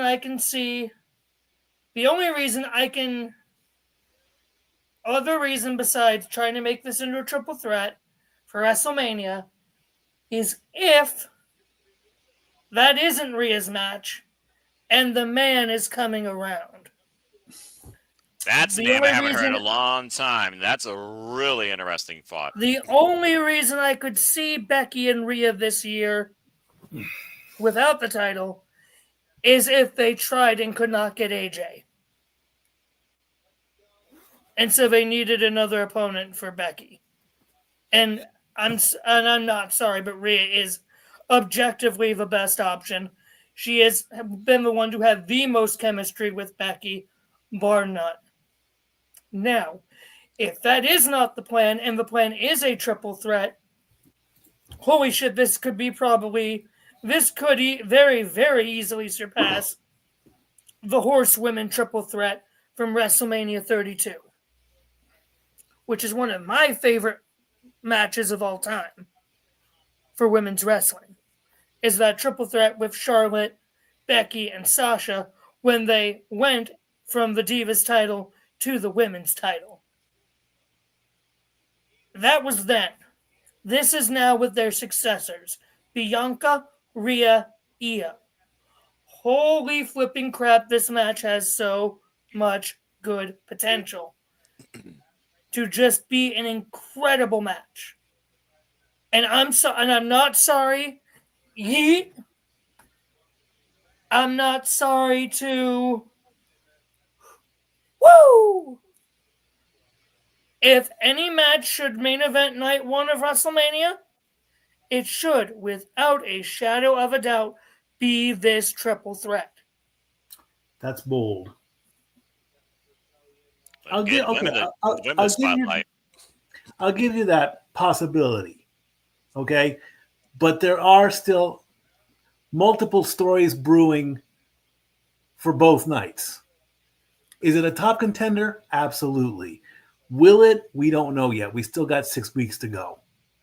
It's far better and an easier story to tell than what they're currently doing with Tiffy and Charlotte, which, to be fair, is the match it should be. I mean, granted, I think it would have been better to see, personally, Bianca versus Charlotte and have Bianca do a clean sweep of the horsewomen at WrestleMania. But, like, I know this good man up here agrees with. Because I've been calling for it for a while. But besides Cena and Cody, which is objectively main eventing night 2, because Rock, you jealous moron, should just stick your nose out of everything because you can't handle Cody becoming more popular than you, so you wanted to turn Cody heel. Cody said no, rightly so, you dumbass. Damn. Like, I'm sorry, but if they have to turn Rock heel and Cena heel, that means Cody's just here on another level. So, the only other match currently projected as currently specifically already booked for the card or is projected to be on the card that could main event night 1 is this possible triple threat fight me yeet. Okay. Interesting thoughts. Where to begin? Go for it, bruv. Try and break it down. Triple threat, cause and effect, one-on-one to one-on-ones. Yeah, there's so much stuff that was said that I need to try to piggyback on. I got to try and figure out the best way to go about this. So, Mikey, I don't understand why you have such an ill feeling towards triple threats. Triple threats traditionally are clusterfucks. I will give you that. Triple threats can be lazy booking. I will give you that. We may have another triple threat on the WrestleMania card as well. Because let us not forget that Punk has a favor. That could come into play in 2 prospective rumored matches. 1 guaranteed, Cena Cody. Punk goes to Heyman, who's worked with the final boss, and gets Punk inserted into that match. There's also the rumor that a certain tribal chief will emerge at the Garden on Monday night after the cage match to get his revenge on Seth freaking Rollins. And Punk can always insert himself into that match. Either way, Punk gets a main event because Roman and Rollins is night 1 main event worthy. Sorry, indeed. Josh. That's what I think is going to be. About Punk and Seth and Roman. That's what I think the night 1 main event is going to be.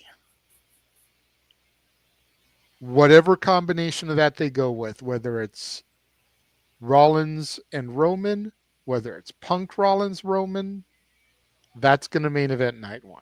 Bottom line, Roman plus WrestleMania equals closing match. Yeah.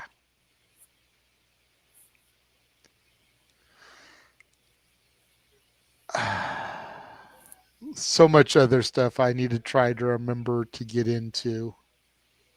I should have had a pen and paper to jot notes and shit because all of y'all were on some shit. Do I need to go back over my points? No. No, he could just think about it. Just give him a moment. If I can't remember enough, then it must not have been that important to me. That's the way I look at it. Or you already had it on your mind because we also know how you cook. But the bottom line, reduce, reuse, recycle, rock, paper, scissors. There's never been more of a cause and effect. This affects this triangle in women's wrestling booking as of late than Rhea Ripley, Iyo Sky, and Bianca Belair. Yeah. And, okay, so then you've got the fact that we've still got the Bianca Jade stuff going on. Bianca, Jade, Naomi. There's a no follow-up on Friday, by the way, with that stuff. So Bianca won the Chamber. She's guaranteed a title shot at Mania. Correct. But Rhea just lost the title. In theory, she should be getting a rematch. So I could see Adam Pearce making a match for the true number one contender. That eliminates the triple threat idea that Mikey is so opposed to. Right. You do Bianca versus Rhea. Winner gets Iyo. And then you could have Jade come and get her some of Bianca. Because whether Bianca was involved or not, we still don't know. Somebody had to film the footage that framed Liv and Raquel. Yeah.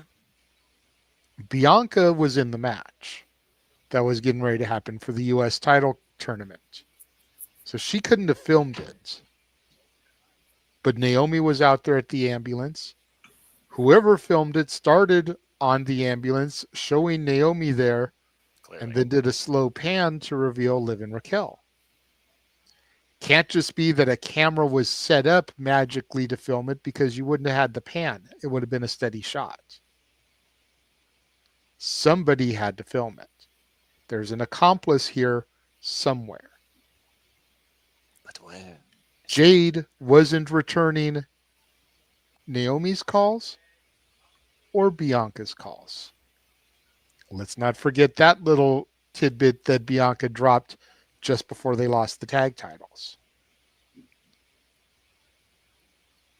So whether Bianca was involved or she put the other person that filmed it up to it, Bianca could still end up playing a role in this.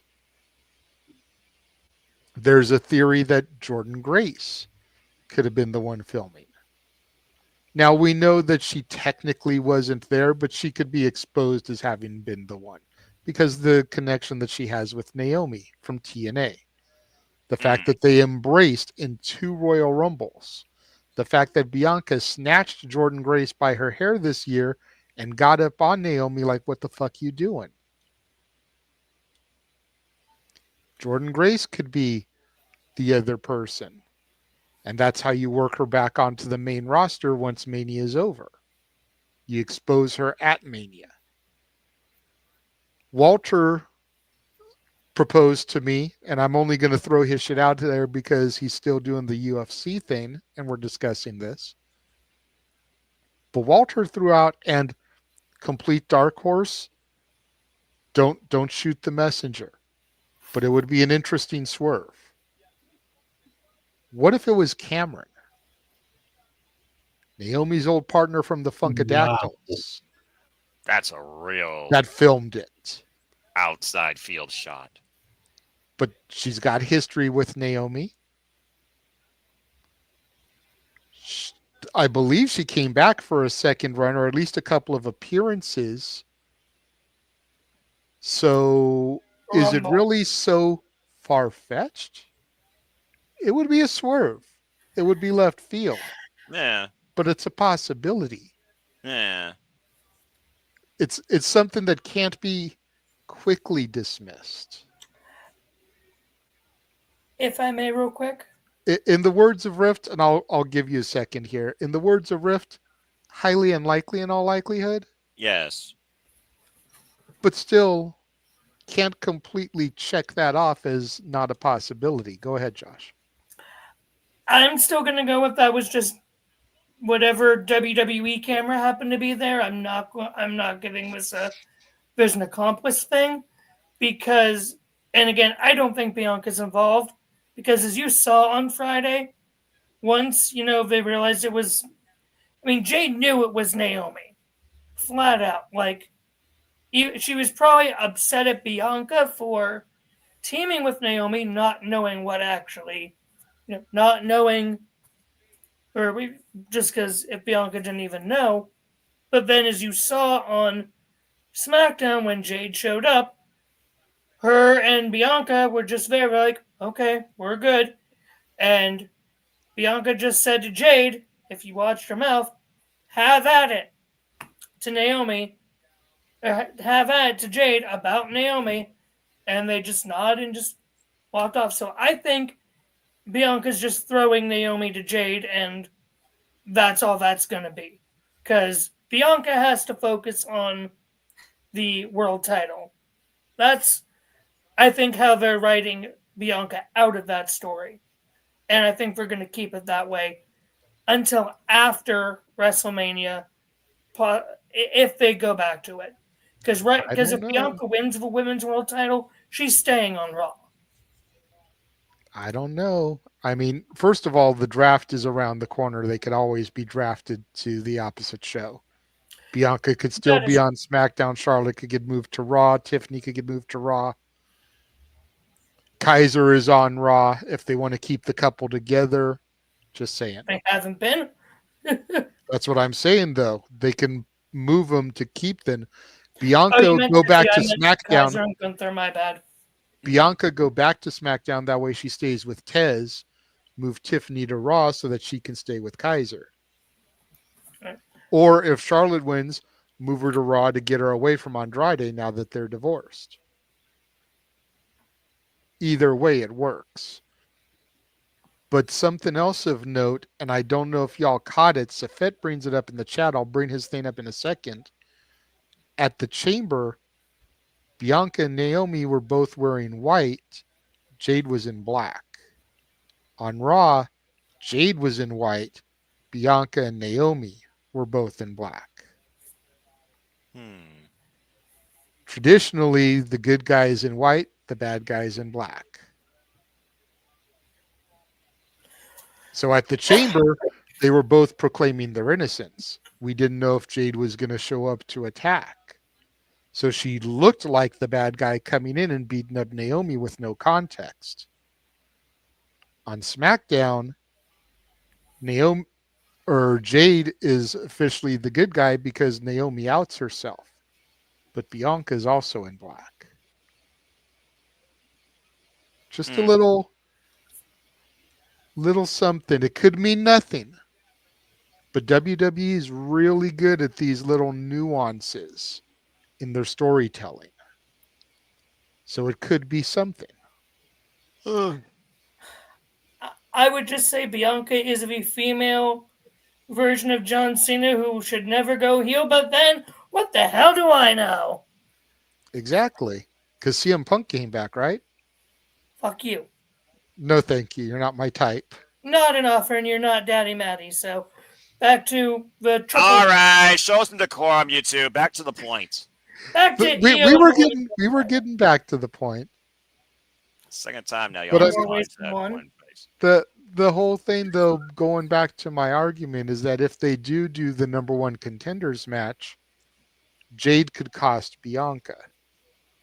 Whether Bianca was fully involved in it, or whether Jade wants Bianca to be part of the match that will inevitably be set up between her and Naomi, and see where Bianca truly lies.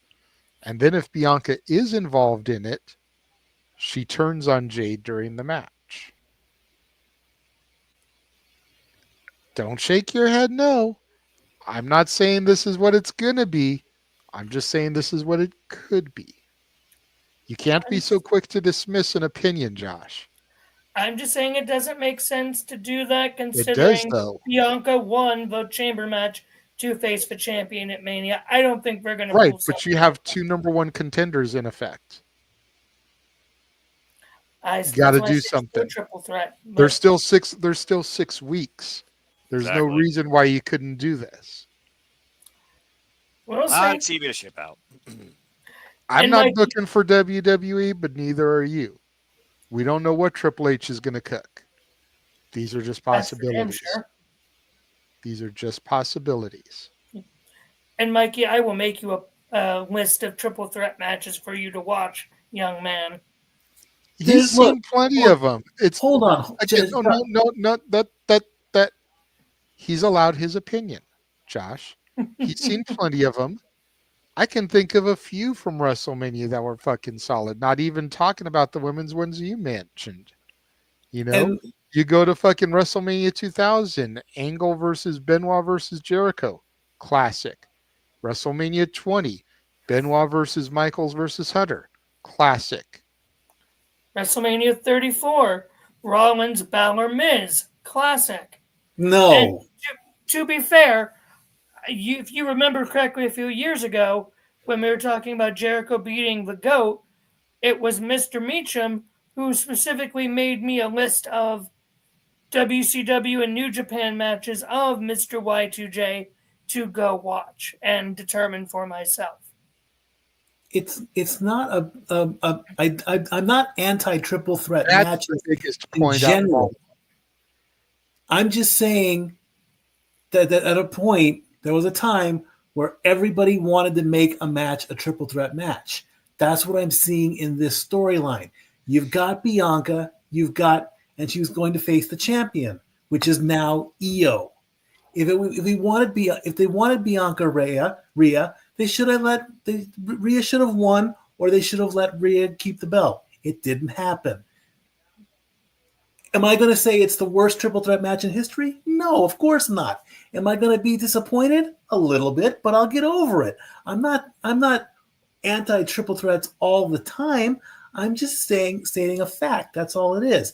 If it becomes a triple threat, guess what? I've got more work to do when the predictions come out because I have to factor in that third person. I'm not saying it's the worst idea in WrestleMania history. I'm just stating it as facts. That's all it is.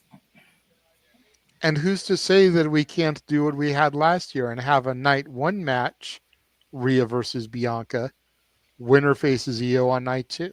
There you go. That could work too. And it'll be a great story. And they're all great workers. So they'll make it out. They'll make it out together. Bless you. Thanks. But to Safed's point, having 3 baby faces in a triple threat match would be kind of awkward. Exactly. And right now, all 3 of them are baby face. So. Yep. I'm not used to seeing Mikey with my icon when he goes off camera. That's a little bit. I haven't changed it. No, it's fine because I'm in Walter's account and you're in my account. Yeah. But, I like it when Joe Henry was the avatar there. Then maybe I'm saying his name unequivocally or whatever that word is. Unequivocally, I think is the actual word, but I understand what he said. All right. Anyway, but yeah, it's going to be interesting to see what happens for all 3 of these women because regardless, I do see all 3 of these women involved at WrestleMania. Yes. Congrats to Iyo. And she made history. First woman to hold both the new women championships since their inception. So technically, she's Grand Slam. Yeah. I wonder how they're going to revise the Women's Grand Slam now. I was just going to say, would she be, though, since she hasn't been IC or US, and technically Grand Slam has always been a world, 2 mid, and a tag? Well, now that the women actually have 2 mids?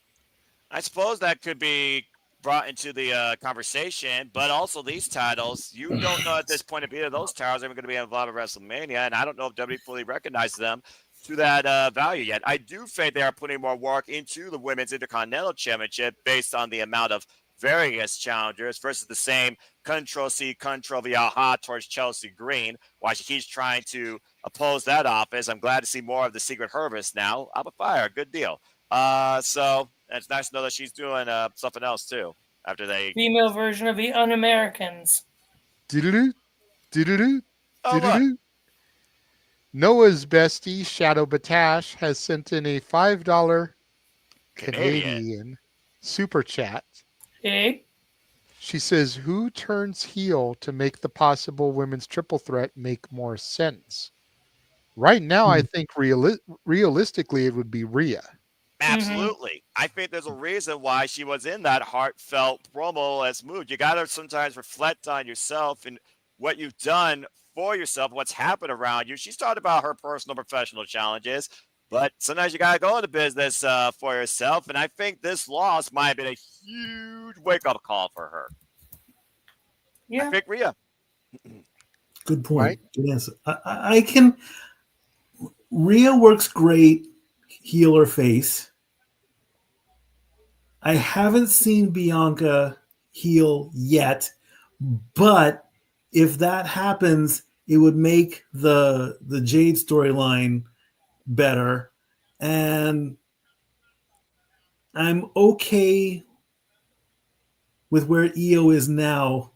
So even though she was heel with damage control, so yes, it would be Rhea. Rhea would be the best choice. Okay. All right. Well, that is that topic. So we're going to take another quick commercial break. Plus, Mikey private chatted saying that he needed to step out for a moment. So good time for a quick commercial break. We will be right back with our next topic. And now for a taste of things to come.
Like I said before, and again, we have evolved as the wrestling industry has evolved. Truly, here we are about all the wrestling. Let's see here. Looks like that's I love you, Noah. We all love Noah. Y'all nice. Appreciate y'all. Where would we be without Noah? I'm sure y'all would still be in some sort of place. A good decency and good mind for the business. Good, decent? Noah, you are the one that keeps us somewhat decent.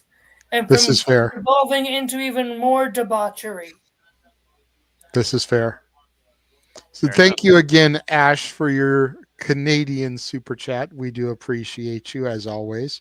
And make sure you check out her channel, Batty for Wrestling, on YouTube.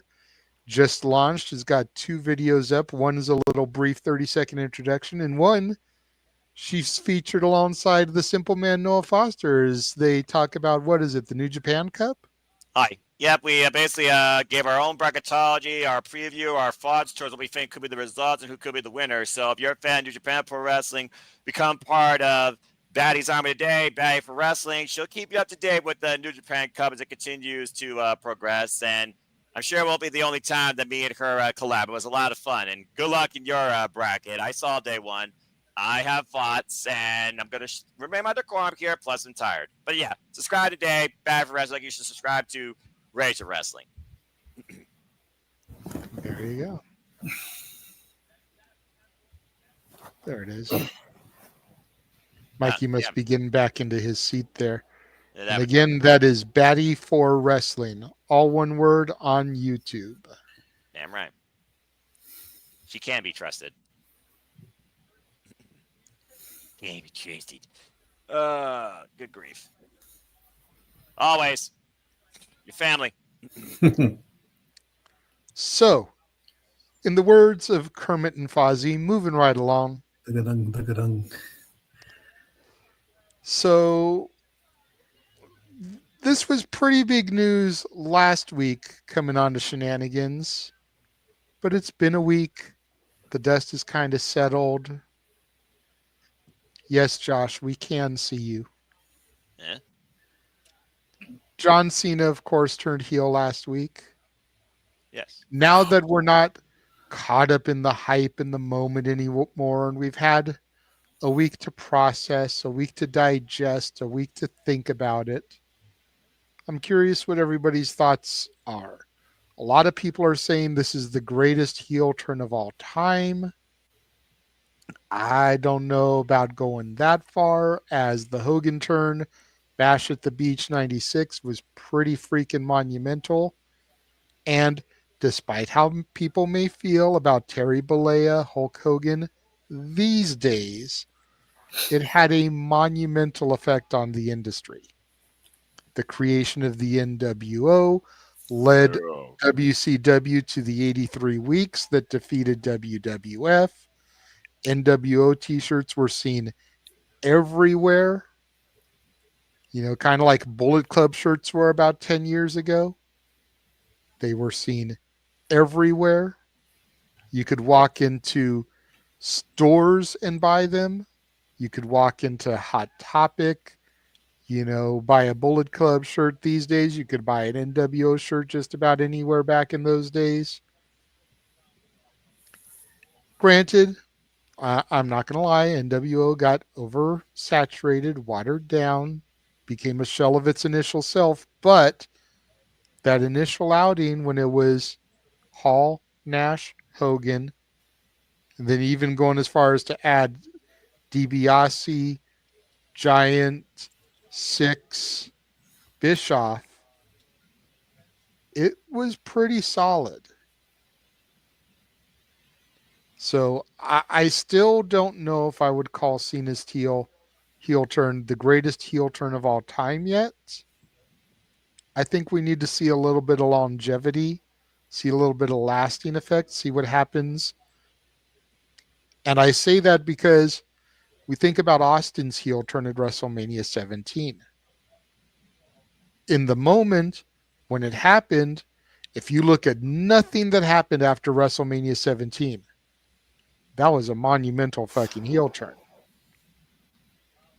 But if you look at everything that came after, and the alliance, and the invasion, and it really kind of took a lot of steam away from his heel turn afterwards.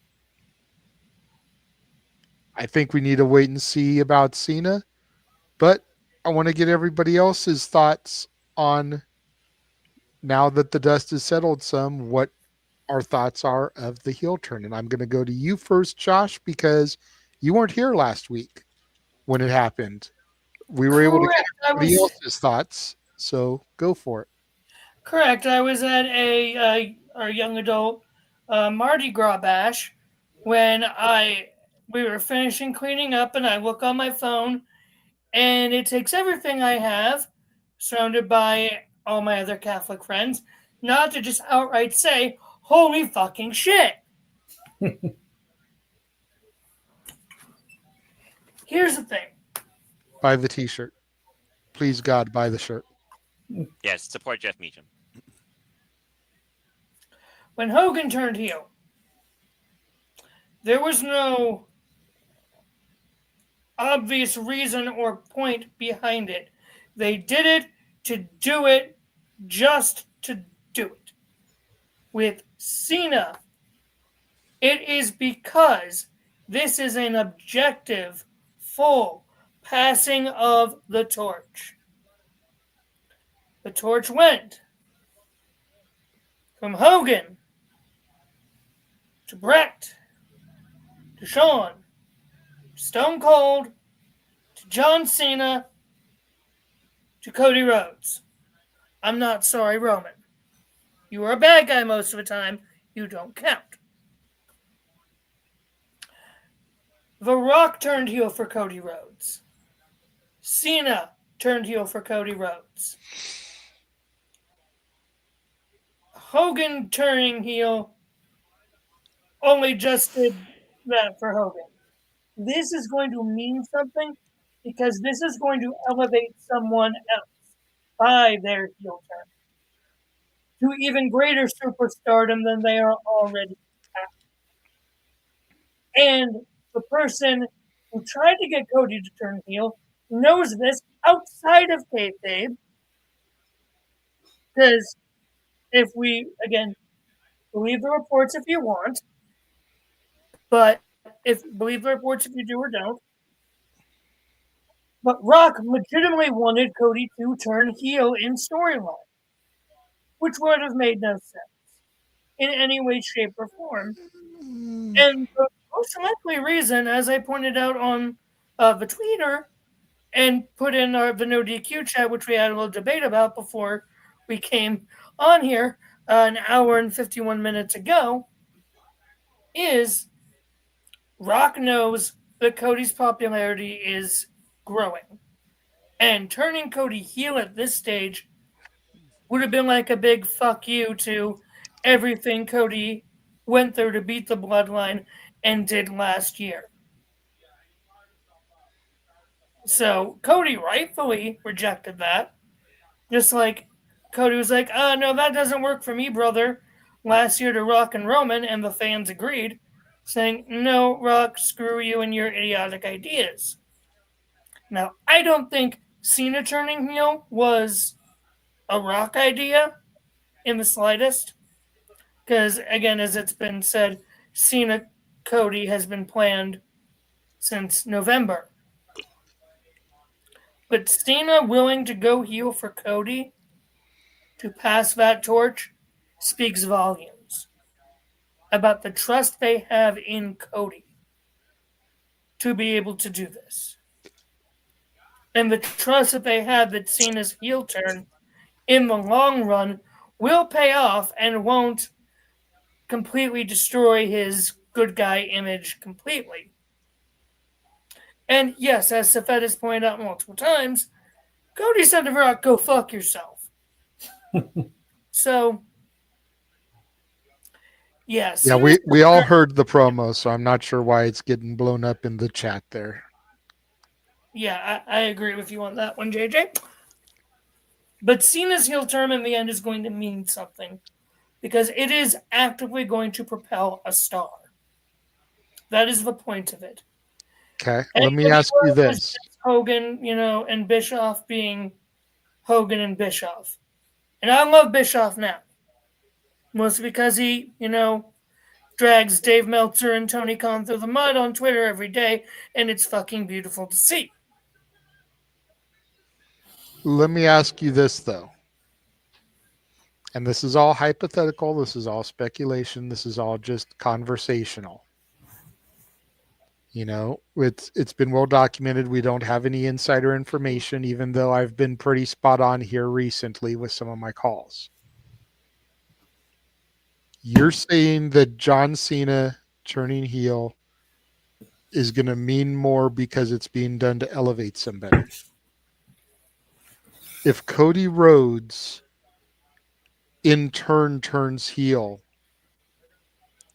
in the next 1 to 2 years, was it all for nothing? I don't see Cody going heel. Doesn't matter. That's not the question.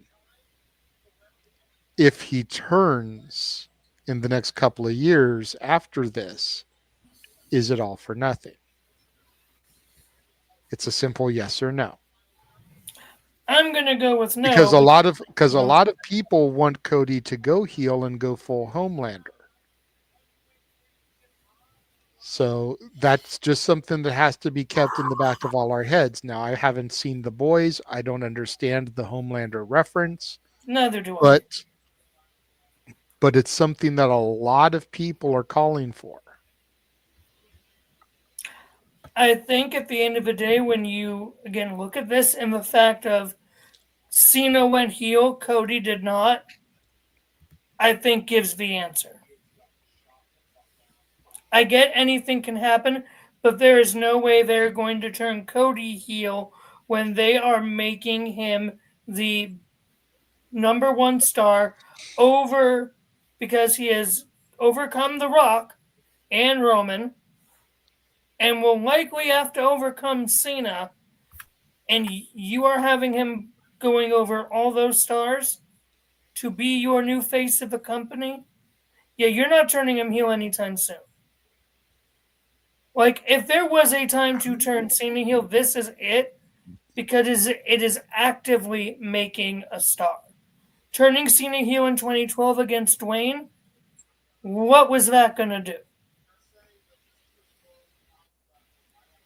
Which is the only thing I will give Vince credit for, was deciding at the last second not to turn Cena heel. Well, turning Cena heel in 2012, despite it being what John wanted to do, it would have added more fuel to what he was saying about The Rock, because he really was feeling that way. Oh, yeah, so I to agree. be able to deliver it in a full heel way would have just added a little bit more fuel to the fire. I will say Yeah. Cena was already playing the heel in that feud, because it was against, The Rock going into Florida. So he was already the unofficial heel in that there was no need to actually turn him heel. And this was still very much PG WWE, where he was, selling the color of the week shirt and making a buttload of money. Kind of Right like how now, Jey Cena's- Uso is selling the City of the Week shirt and making a buttload of money. Exactly. And like I'm saying, you don't turn them heel when they are making that much money. Cena's, farewell stuff is doing good, but again, the people who are still the top of the card is Cody and Jay. So again, I am looking forward to Cena heel turn. I'm looking forward to whatever theme song he brings out. It still needed time to settle, and I think Cody's promo that he gave on SmackDown, like, this feud's gonna freaking rock a lot better than it would have if Cena remained babyface. Okay. Mikey? Okay. First off, congrats, family, for getting put into the Streamers React montage again. Excellent job with that. I saw that. Good job. We've gotten Cody's thoughts on SmackDown. So you've got a pissed off Cody Rhodes, and a pissed off American Nightmare is not going to take this line down and everything. You have to wait, and all you impatient wrestling fans in the IWC out there, you're going to wait, because John's out there doing the acting thing, making movies and all that. When he shows up, if he doesn't need a good old-fashioned police escort to get out of the building, and we're talking Ric Flair riot story at the Hall of Fame, probably, because let's face it, there's going to be, I would borderline say, nuclear heat on John Cena at this point.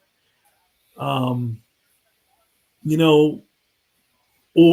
maybe he'll continue the silent route, and he'll just, show up in the ring, and who's ever going to interview him will say, do you want to say anything? And he'll just get out and leave. Remember, silence is golden in some cases. The mic drop proved that. As far as it being the greatest of all time in heel turns, again, that debate will never get truly solved. It's your own opinion. In my personal opinion, I would put it Hogan, Cena, Austin in that order, because I will also agree with you, though. Passing the torch along the line, all that's a good analogy there. But Hogan did it first. Cena now tried to top that, and in some opinions, maybe he did. I mean, I don't remember children crying and throwing away all their Hulk Hogan memorabilia and throwing their toys down the stairs and saying they never want to see Hulk Hogan again. I don't remember that. That was almost 30 years ago. I'm seeing it now because of the social media age. Children don't want to play with their John Cena figures because John Cena is the bad guy. So, let the story cook. We'll see what happens. We'll see where it goes. It's going to be one of the most top played clips in social media history. We know this because everywhere you turn. I'm surprised why, if it isn't out there already, Go F Yourself gets involved in everyday life. It already is. It is? On Cody's level, though? To do it with Cody in there?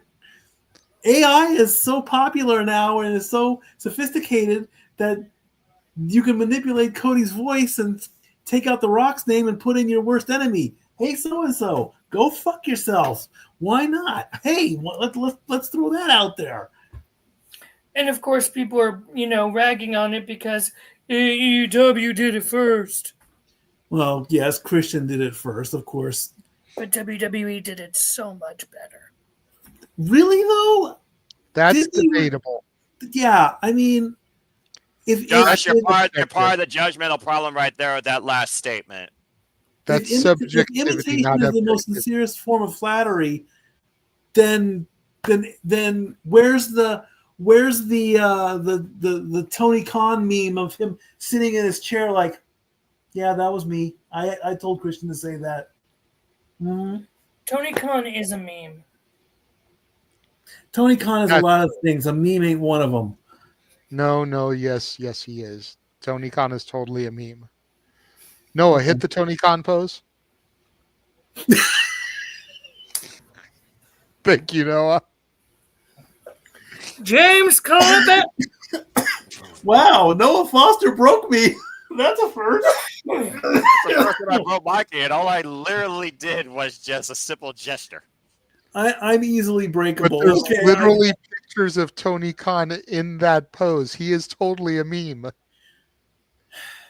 Noah made me fall back on my bed, which is a lot easier because I only have one leg right now. I took my other leg off. Anyway, continue your thoughts, Mikey. Well, like I said, just we'll see what Cena does next if he can get away from his secondary job, which I'm not knocking, but the wrestling universe wants answers, and if Cena really wants to play the bad guy, he doesn't have to answer to anybody. He proved that at the press conference. Mic drop. That's all I needed to say, which was nothing.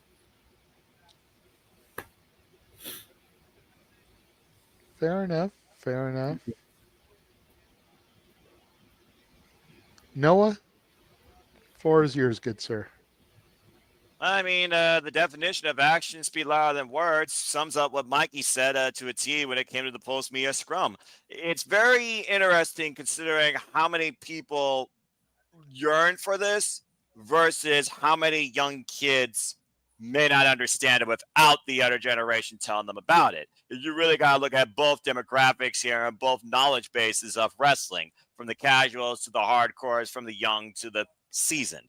It's one of those things, though, where I think the impact of the heel turn is much bigger considering the era we live in and the scope of the business.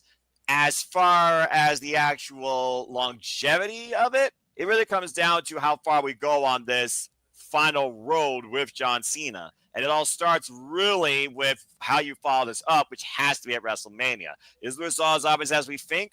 We don't know. Is the match as obvious as we think after CM Punk's pipe bomb? We definitely don't know. But it still is one of those things that is literally ran out across the business, and you could tell that Cody Rhodes looked emotionally stirred from it. And I think that also adds to it versus the fallout from Bash of the Beach. You necessarily didn't get that same aftermath promo from a single individual to this degree. And a lot of people really right now, I think, feel for Cody, which also helps with the impact of this. So it's going to be interesting to see what the rebuttal is from the final boss let alone the first physical and verbal rebuttal of John Cena once he comes across our screens again, whether live or via satellite. It definitely still rings strong with me, considering we literally are, as you said, 1 week removed from it.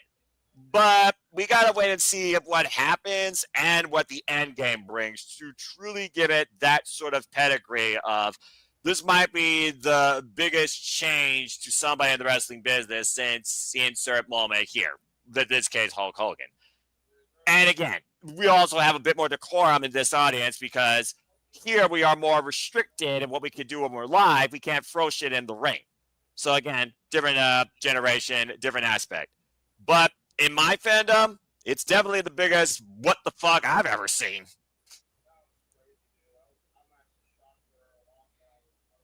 There you go. Now, before we go too much deeper, I do want to acknowledge that I see the super chats. I will get to those momentarily. Mikey, I did this just very quickly since Mikey said that Tony Khan isn't a meme. Oh no. Uh-oh. I just found these 3 images, Mikey, and tell me they're not meme worthy. Okay, you ready? Okay, go ahead. Number 1. Number 2. Okay. And number 3. What? Huh? Okay. Tell me these aren't memes right here. Just that one's gonna give me nightmares. Okay, I'm not gonna. That one, I don't know what the. I don't know. That what one looks like somebody farted and he just smelled it. Isn't that the I'm not going to put up with this fucking shit meme? I think so, yeah. And this was after a thing with Tony Storm, or no, Mercedes. Clearly. No, I think it was Mercedes. I think Mercedes gave him that hat. It was either Mercedes or Tony gave him that hat and he actually had to answer a question on harassment and such as he wore that wig and glasses. You idiot. Well, joining the panel now, hot off of the UFC fights, Mr. Reliable and the Heeb Man are here in the house now. Hi, James. Hi. Good timing. Hi. We're talking about the Cena heel turn a week later. You know, is it the most devastating, the biggest heel turn of all time, like some people are saying about it? You know, there's a lot of stuff, Chad, and I was just about to get to the super chats that we've received here about the topic. So let me address the super chats real quick, and then we will go to you guys for your thoughts on it.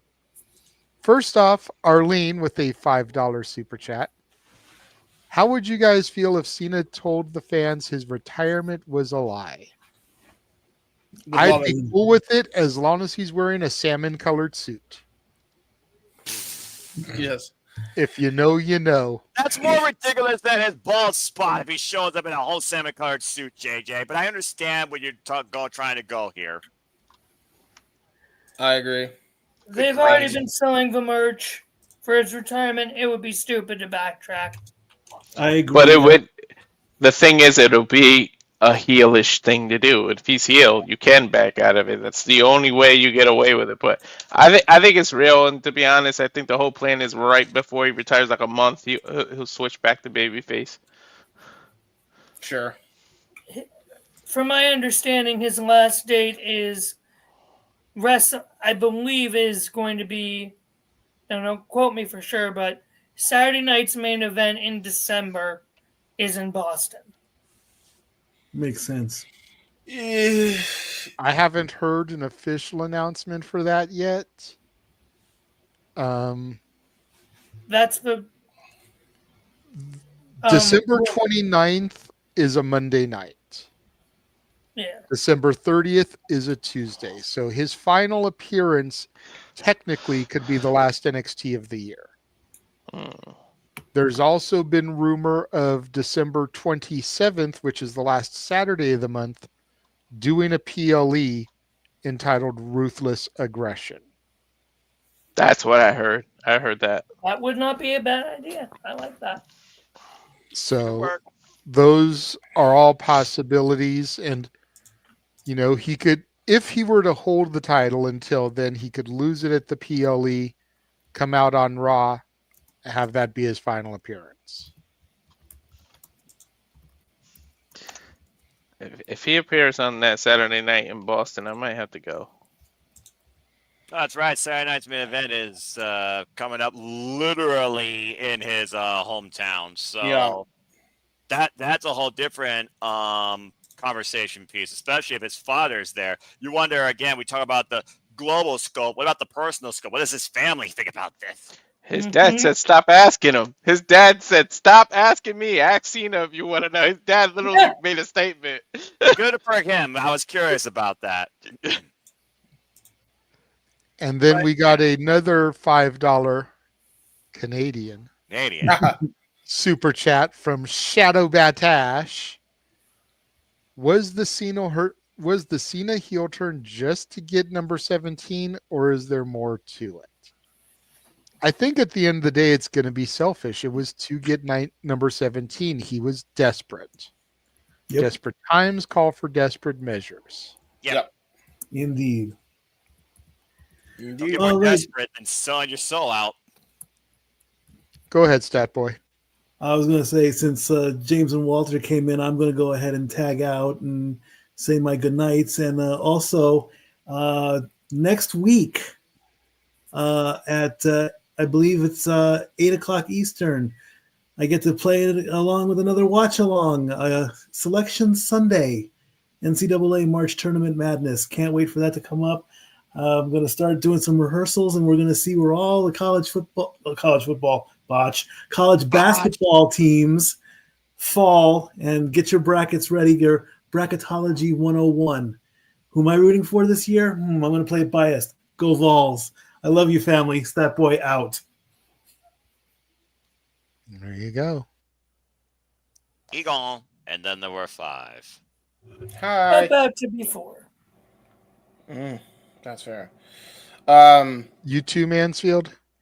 Yeah, I'm a tired boy. It is 1:13 a.m. here on the East Coast.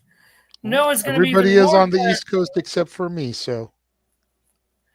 Yeah, I'm a tired Mansfield. So, if I may, gentlemen, thank you, and Walter and James, it was an honor to fill in for you two tonight. James, we got a couple of fun clips for you throughout the first 2 hours that you're going to want to go have fun with. Yay! Like me ripping off my leg to beat Mikey with. He's got a prosthetic leg, James. Don't. I know he does, but goddamn, like out of context, that's wild to say. To be clear, I cleared it with the boss before I did it. I know. He did. That's fair. So you basically did a Quan Chi fatality. Oh no! I don't even know what that is. He literally rips your leg off and beats you with it. That was one of his fatalities. Combat, Josh. Listen, JJ was already ripping me a new one because I had no idea who any of the people showcased for 90s karaoke were. That's fair. Anyway, it's a video game, Josh. Don't worry about it. Continue, man. Come on, guys. Let Josh get his. I'm a tired Mansfield, and so yeah, which makes me just more annoying and less of a filter. So I should probably go. So JJ Boss, thank you. James, Mr. Reliable, thank you. My simple favorite Noah and fellow Ohio boy.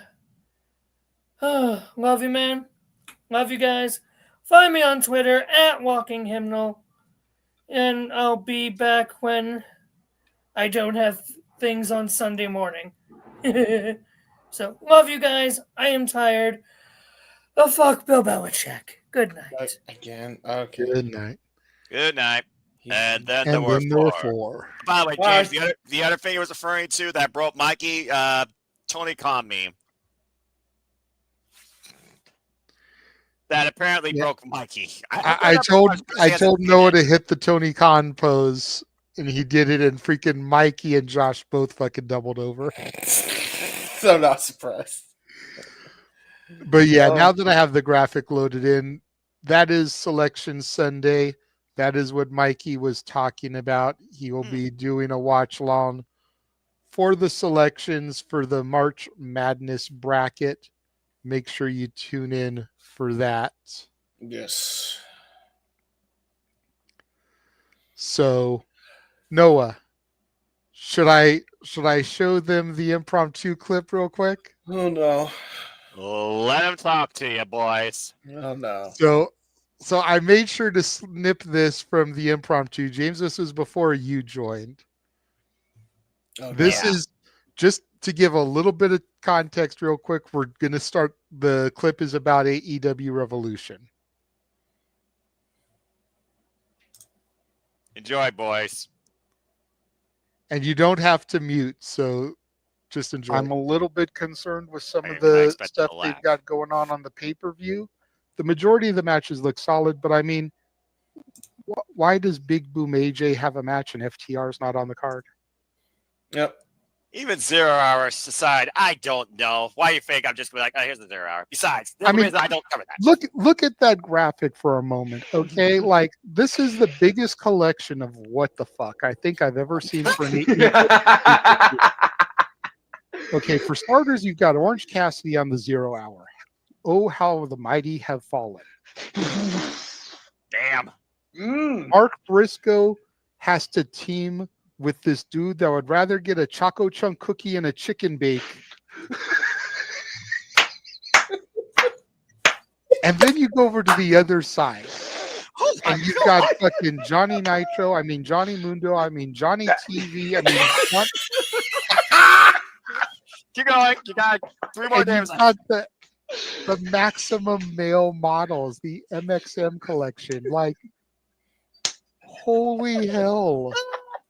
This is a huge what the actual fuck. For free. It's for free. Like legit, the 10-man at Sacrifice makes more sense than this bullshit. And even that's a hodgepodge of what the fuck. Now it's still my God. You broke King, by the way. But stop me when I'm telling lies. King. But you're looking at this graphic. You look at that graphic. Where are the ops? Where's FTR? Oh my gosh. I guess, Where's the patriarchy? Yeah. I mean, Where are any of these other things that have been somewhat steadily featured on my AEW television? Damn it. And you're giving me this bullshit? And this is the 0 hour. This is supposed to make me want to buy the pay-per-view? Yeah. Or buy a membership to Costco. I don't know. This match is brought to you by Costco, Ray-Bans, and I mean, your fanciest cologne. Don't get me wrong. The chicken bakes are fucking fire, but dude, like, what the hell is this shit? I wouldn't know because For real? You don't? Do you have a Costco near you? We have one Costco here in Toledo, and it's on the other side of the city, and I have no way of going to it, nor have I shopped at it. So, I don't know. Oh, okay. I was going to say, because a chicken bake, dude, it's about like this long. It's about $2.50, bread stuffed with like chicken filling, like you'd find in a chicken pot pie, stuffed inside of like a toasted bread. So it's like a handheld chicken pot pie, not necessarily chicken cordon bleu that has like cheese and ham inside it. But it's good as hell. Like, don't get me wrong, the chicken bake is actually pretty fire, but what the hell are we doing here? And then the Rizzler is going to be ringside too, so I got to deal with Hey, that's leave the Rizzler alone. I have to deal with this shit for 20 minutes. In the green room. And this man makes fun of Jeff Jarrett. Not anymore. Not anymore. Hold on. I've grown since then. It's on my good side. But I would actually rather sit through a fucking Mercedes Monet shit than this. Oh, you mean this? Well, this notwithstanding, because no offense, I don't know shit about Momo Watanabe. Like, who the fuck is she? Why do I care? I mean, no offense. Like, I get she's big in Japan. She won the 4-way at Dynasty, whatever. Anyone can challenge for a title. So out of all the titles you could have challenged for, Ring of Honor, CMLL, you go after the one bitch who's not going to lose. As opposed to going after somebody you might actually have a shot with. Well, okay. Wow. Okay. Okay. Okay. Okay, so I have one comment about the MXM collection with Johnny TV. It's like if the M&M. Are you all right, Ash? I just saw you breaking down I the green did. room. That's what he fucking missed on Thursday. God damn. So I have a comment about Johnny TV with MXM Collective. This is what happens when when Mercury, Nitro, and Melina, M&M, are mixed with the Chippendales. Jimmy, you're not wrong. To be fair, he does fit that group to a T. Like, his character fits that group. Legitimately. M&M, yes! Freaking Taya Valkyrie in there, too, freaking being the sponsor. Yeah, there you Like, go. I know AEW can't do any negotiations with WWE, but I would just about pay anything to see them come out to "You Look So Good to Me." You got a better chance of them coming out to Tyler Breeze theme he used to sing in NXT. But for real, like, oh my gosh. That was some straight up comedy. I felt like that was a stand up comedy routine that you would see. It was. You were on a roll for 5 minutes, and then it turned to diners, drives, and dives with me, him, and King for the next freaking 5 minutes before I freaking broke down again with an impression.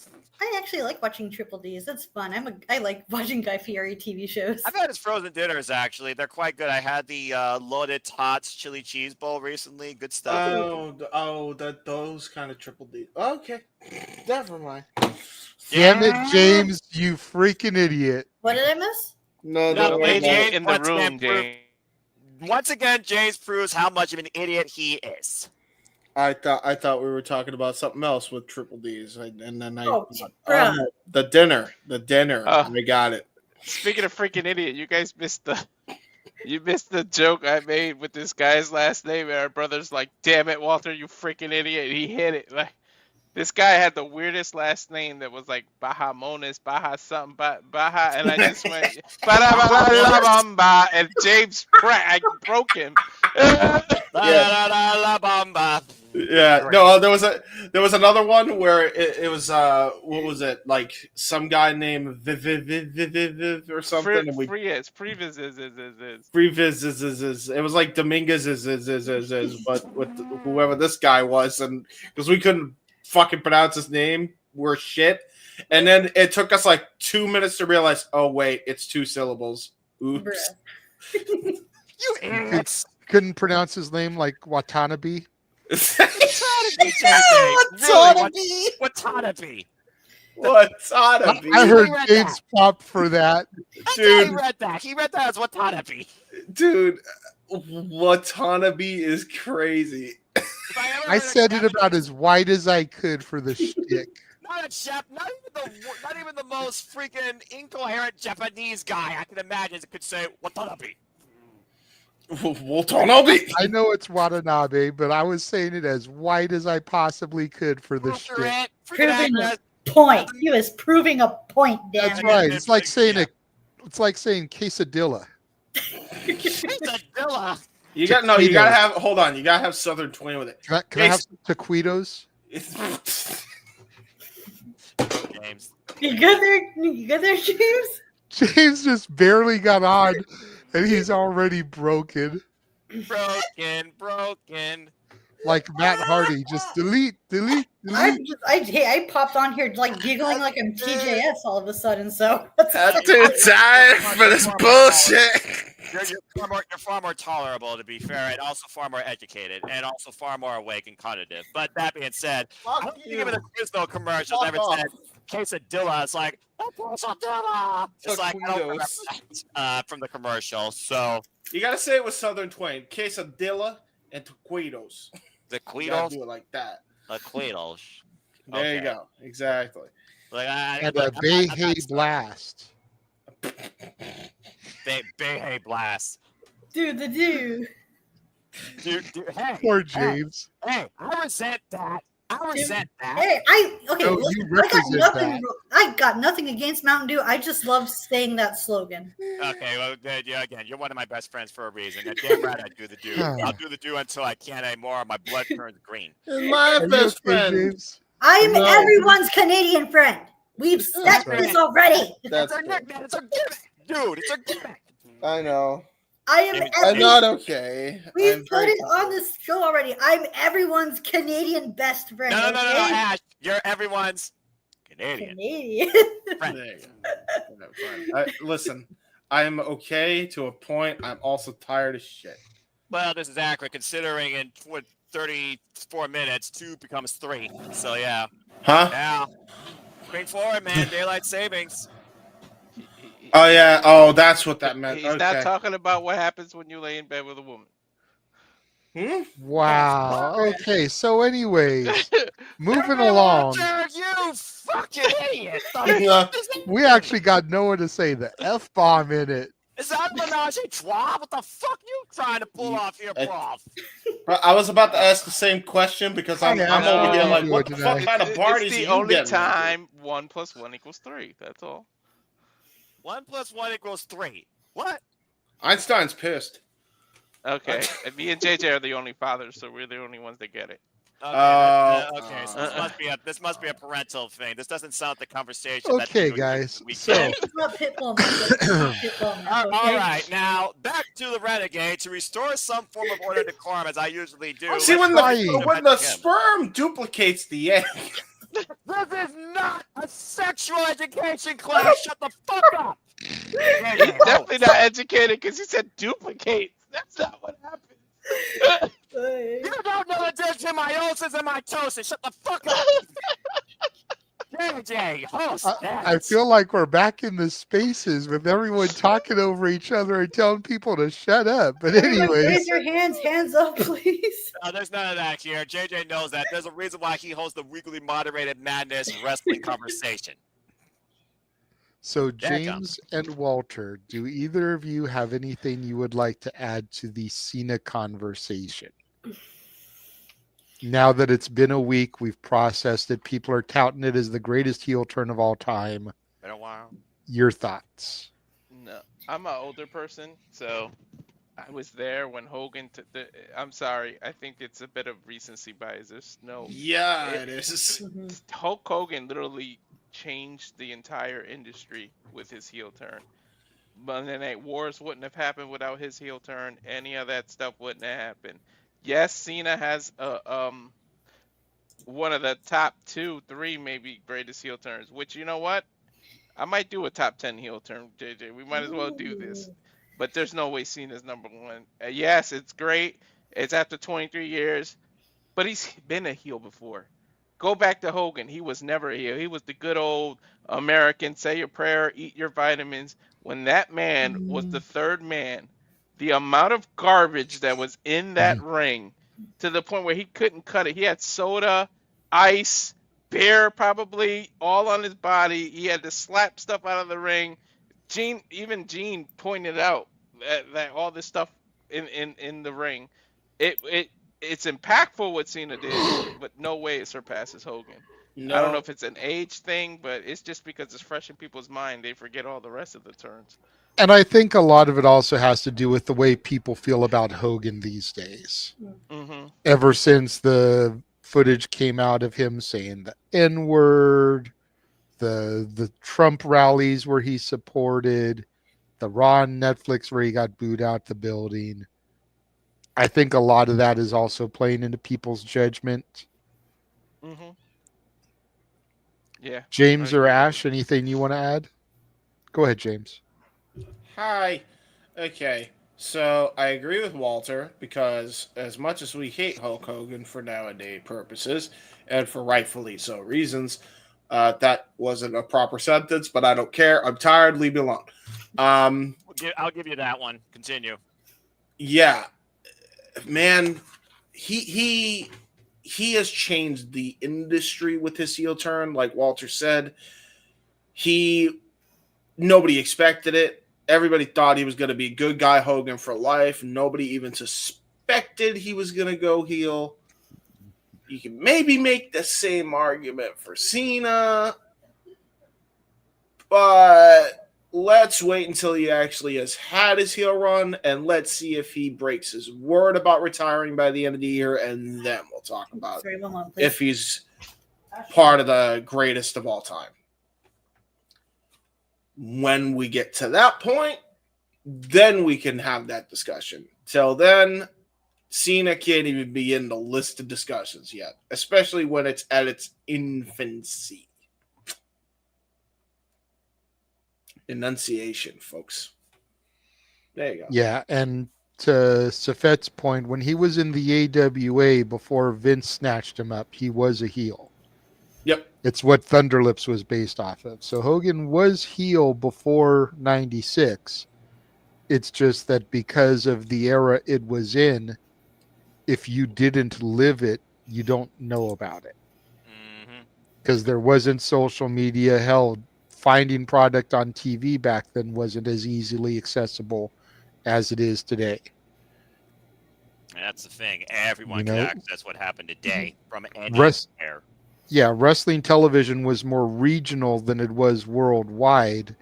WWF was the first one to really go worldwide. So if you were in the Crockett territories, then you could get Crockett television. If you were in the Gagne territories, you could get Gagne television. If you were in the Von Erich territory, you could get Von Erich television. You know, otherwise it wasn't like, you know, someone in California could see the AWA from Minnesota. Minnesota, eh? Ash? Yeah. Yeah, like a lot of the heel, like people are saying John Cena as the greatest heel turn is probably due to recency bias. It's especially like a lot of people weren't around for the Attitude Era. Like I'll be real with you guys. Was I around for the Attitude Era? Yeah, but I didn't quite to get the full on experience since I didn't start watching wrestling until like 1997 after the Montreal Screwjob happened.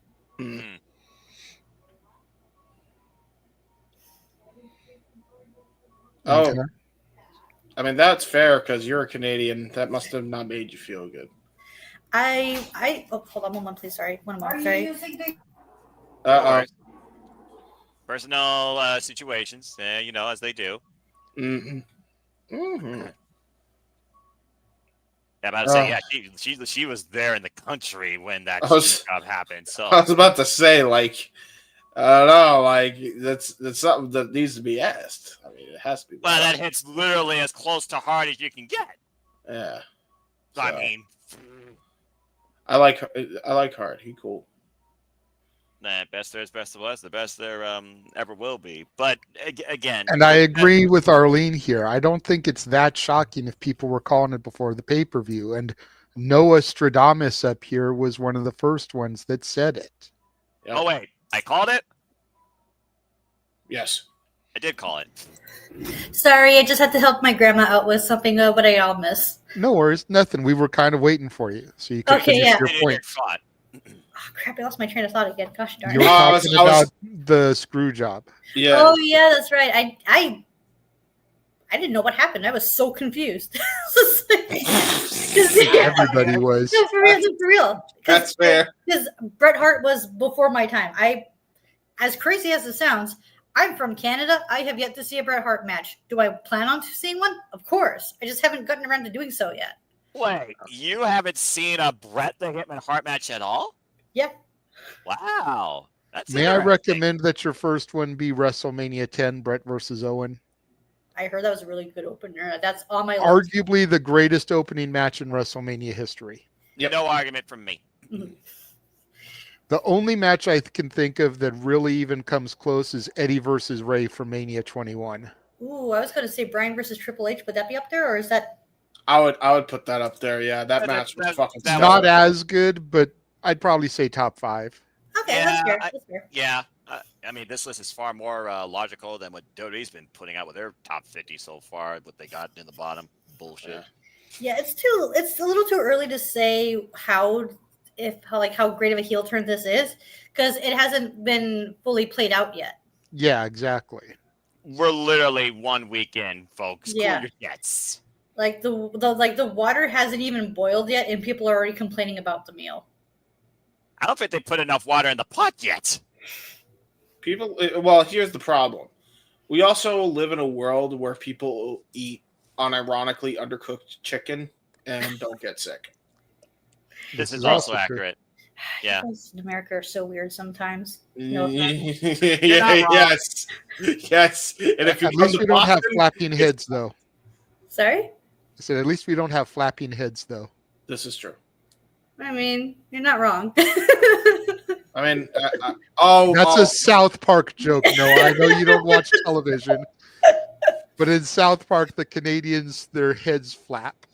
And we're square-headed too. Most of them are square-headed. Yeah, they look like eggs. Their heads look like eggs. That too, yes. They're square-shaped or oval. Now I understand why America only reads at a 6th grade level. Boy, we're stupid. Which is kind of funny because my head is actually oval-shaped. It oh is. my God.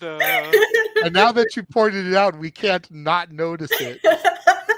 So who's gonna be the first one to make a animated caricature of Ash as a South Park Canadian? Oh my God, please. That'd be so fucking funny. No, yeah, especially if you can do a couple different poses and we can like animate it for her intro on Maddie for Wrestling. Yeah. Gosh. Ready for wrestling. Wow. Just play plain Canada in the background. This is what happens. This is what I'm surrounded with sometimes. I swear. I don't know how I stay awake during this madness. But Noah, would you trade it for anything in the world? Sleep, Oreos, Mountain Dew, professional wrestling. Okay. What's Yeah, that's not a lot. Kind That's of a low burned call. me there. Hey, You you give me a match. I'll Do call you have it a favorite fire. Oreo, Noah? What? Do you have like a favorite type of Oreo, or are you just like a classic man? Actually, I don't care about the classics at all. I'm more of a golden double stuffed Oreo guy, honestly. They're my go-tos. Fair enough. I literally have a That party is- size on my computer desk with me every time I'm just working from home. So I just indulge with them every Friday. I work from home. Bro, I'm not a fan of Oreos like that. I love how Noah just like outright didn't even hesitate. He's like, wouldn't you trade this for anything in the world trying to be wholesome? And then Noah's like, sleep, Oreos, Mountain Dew. That's an easier question than what would I do for a Klondike bar, and I love the Heath ones. Damn. See, I actually thought he'd be like, no, because of how much he loves us. But no, he sold us out real quick. I guess John Cena's not the only. I guess John Cena's not the only one. That can He sold his soul for an Oreo. Just, Yeah. you know, right? With interest. Freaking Oreos Mega- and a case of Mountain Dew, and he's Mega stuff. good. So 24 that's all pack. it takes, huh? That's all it takes. Okay.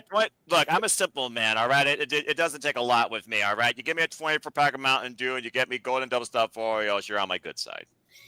I mean, yeah. Our favorite username other than Shadow Batash is in the room at this point. 26.2 miles outside parts unknown. What's going on?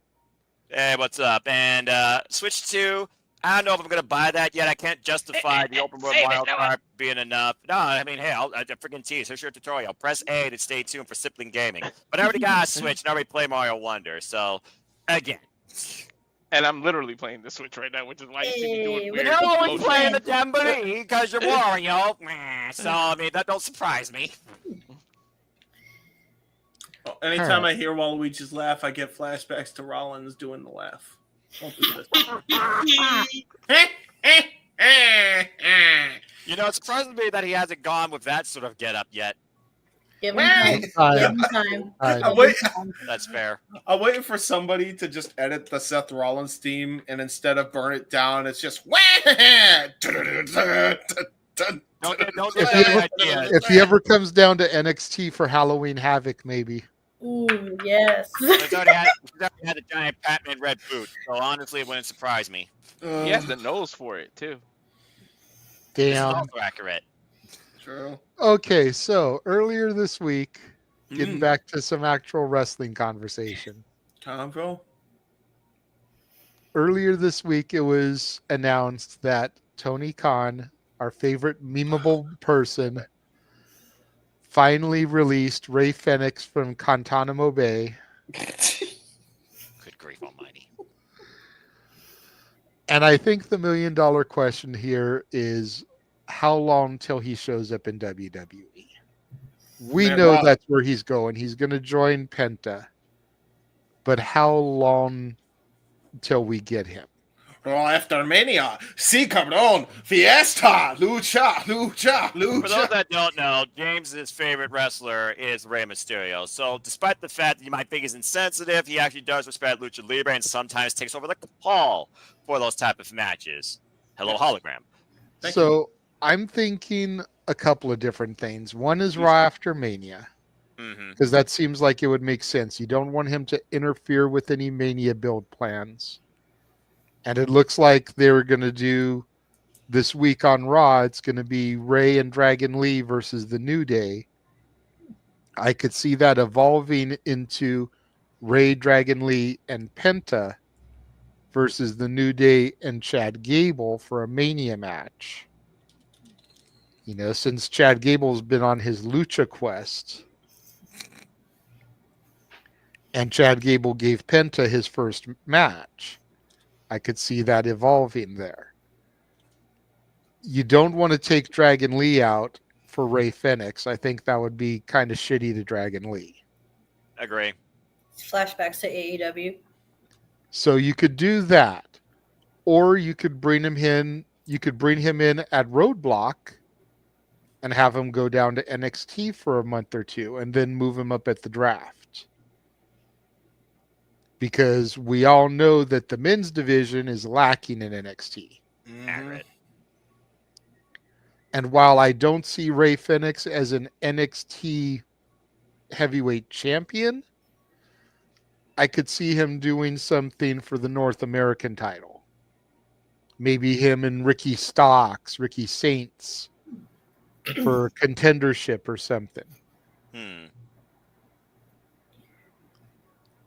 And then going against Sean Spears. So it's a whole AEW conglomeration there of people fighting for the North American Championship. Sean Spears, Ricky Saints, Rey Fenix. Throw Ethan Page in there. Throw Lexis Keane in there. The whole North American continent is represented.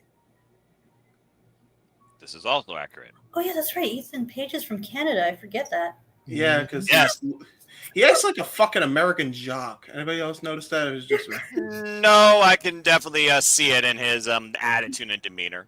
Yeah. Ego. Look, your Def Rebel got a score of 30%. So again. Okay, but like I put in the chat, music is subjective. I feel those songs go hard. You, not so much. Anyway, continue. So we can go around the room and we'll start with the lady here now. What do you think as far as when will we see Rey Fenix, and what do you think the best plan of action is for him upon his debut? I like your idea of like have him go down to NXT for a couple months, get him used to the WWE style, if you will, and then possibly have him get called up the night after Mania, because we're not sure what they have in store for him on the main roster. And also, should he have a run as a singles first before teaming with Penta, or should we just book him as a team right away? I think it depends on how Penta is doing. Right now, Penta seems to be getting really over as a single. So maybe split them, have one on Raw, one on SmackDown until next year's draft. Okay. And then you can draft them together and do the Lucha Brothers, give each of them a little singles run. You know, we've seen Rey Fenix hold the what was it? The international title? It was under a different name at that point, right? Or was it still the international? International. It was still international. I wasn't sure if it was the name before that or not, but The something transatlantic title. yeah, something championship. What was it? What was it called? It was the friggin'. Oh my it was called the All Atlantic title, not Okay, the fair. Trans. Okay, sorry. close enough. It's all right. Close enough, but I totally went Family Guy there. You know, something dark side Something complete. But something. But yeah, we know he's had singles. Damn it. We know he's had singles titles before, and we know Penta is a former Impact champion, former Lucha Underground, so they've both had singles runs. Yes, I say monopolize on that for right now. True, You know, maybe have one of them have Penta end up becoming IC champion, have Fenix become US champion, and Jose the assistant cosplay as Mr. Monopoly. and damn it. And then you could even maybe bring them together if the storyline is right for War Games and have them be on the same team. Have that be the first time they team together, but they're still not officially back as the Lucha Brothers yet. Then you can keep them separate again until the Rumble. And I hearken back to, I think it was either the 04-05 Rumble when the world's greatest tag team had been split, but then they were both in the Rumble at the same time and they kind of came back together inside of the Rumble. You could have that kind of moment happen. And then come next year's draft, you draft them to the same show and the Lucha Brothers can have the proper run. Yeah, I'd be down for that. Like having Rey Fenix have like a solo run on SmackDown, because from what I've seen, he's actually not that bad. I think, well, what was it? Like, last year in May, AEW came to Winnipeg, and he had a match with Powerhouse Hobbs on the Rampage taping, and it was solid. I liked it. Guaranteed, I've only seen 3 Rampages, and 2 of them were from when AEW came to Winnipeg. So that's fair. Fair enough. Think of that what you will. I'm not going to chastise you for that. And by the way, the All Atlantic Championship leveled up into the International Championship in Canada when Orange Cassidy defended against Double J Jeff Jarrett. That was a fun match. That was fun. Hey, still your current reigning and defending Texas Chainsaw Massacre champion, damn it. Look, I said Double J was on my good side. Don't make me retract my statement also from earlier. Damn it, James, you friggin' idiot! What? Oh, because of the Mr. Monopoly gimmick? Yeah, okay. Good grief almighty. Surrounded by idiots. I'm tired. Anything else you would like to add, Ash? No, that's pretty much all I have. Just to Okay. play off the points you've made. Okay, go ahead, James. Oh, I go? Yeah. About Rey Fenix. I said my piece. He goes and shows up on Monday Night Raw after Mania or SmackDown after Mania. Fiesta, Lucha. That's doing something after Mania. Because the Mania card itself is like way too beefy for him to be inserted anywhere. So I don't think you can really fit him in unless you do what JJ said and have Rey Fenix be the guy to fight Chad Gable at Mania. That's the only place I see for him, and even then, who knows? But yeah. Okay, Walter. I think it's got to be after Mania, and he should have a singles run. What I would do is Chad Gable has to fight a different, like you do it for like a month or two, and Chad Gable has to fight a different lucha after he comes back because he thinks he won, and he keeps winning, and he fights a different lucha every week, every Raw, a luchador, and then the final boss of luchadors, he comes out, challenges anybody. He says, any luchador in the back that's got, I'm on this streak, anybody who thinks they can beat me, come out, and then it's Rey Fenix. And then Rey Fenix ends Chad Gable's luchador streak, like of beating all the luchadors. And I feel like that'll do it because you bring in him and he already looks like a big name because Chad was on the streak beating all the luchadores you have, and all of a sudden Rey Fenix pops up and he beats Chad Gable, and then you give him his own little single run. I would keep the two of them separate until it calls for it. And like every now and then they can team up, but they still got their separate runs. Like, hey brother, I always got your back. I'm your brother. I'm gonna have your back. But I came here to make something out of myself. And Pentas say the same thing. I'm selling my mask. I'm selling my shirt. We're separate. We're brothers. When we need to, we'll come together when it calls for it. But we're on our own path right now. And then whenever you need the story, you bring them together, and then you just separate them. They never have to break up or fight or have rivalries. You just only pair them up when the story does it. But I think that the best way to introduce them is to do that. Have Chad Gable do the streak of beating luchadores, and then Rey Fenix is the final boss of it, and he's the one who ends that streak from Gable. Okay. Well. What? Oh, yeah. Rey Fenix. Well, Rey Fenix I always thought had great potential as a singles competitor with his incredibly high-speed aerial dynamic offense. While Penta is more grounded and straightforward. Yeah, I definitely think you keep them on separate brands for now as each man's carving their own path. With the Fat Penta right now is feuding with Ludwig Kaiser. Rey Fenix, though, I think going to NXT would kind of be interesting, honestly. I think down there it would work for the Northern American division. Whoop, he must have just crashed. Technical difficulties.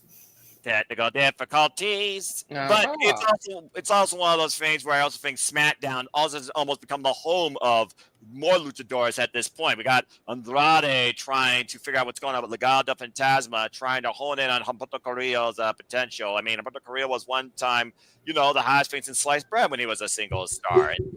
But what about Angel Garcia? Angel Garza, you doofus. Angel I'm sorry. Garza. Yeah. Wow. Yeah. Oosp. Sorry. Garcia. No, Garza. I did it again. Just shut up. Yes, you did. I'm gonna stop talking. Botch.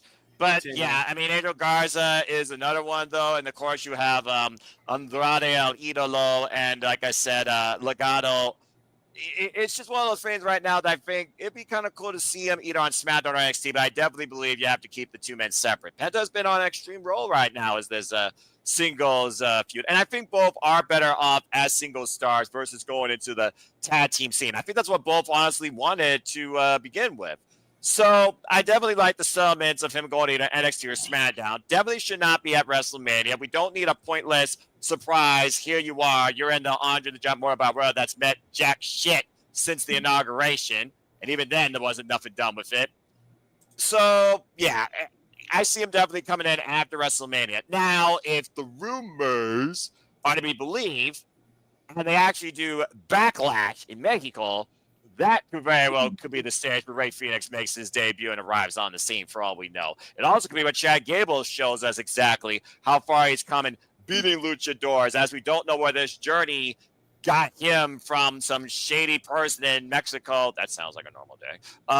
So I don't know, honestly, what the whole Chad Gable endgame is, but I like the idea of Rey Fenix being the one to undo Chad Gable's run against luchadors, especially if Chad Gable becomes a mask collector, disparaging Lucha Libre culture, as much as he's trying to adapt to it to beat it.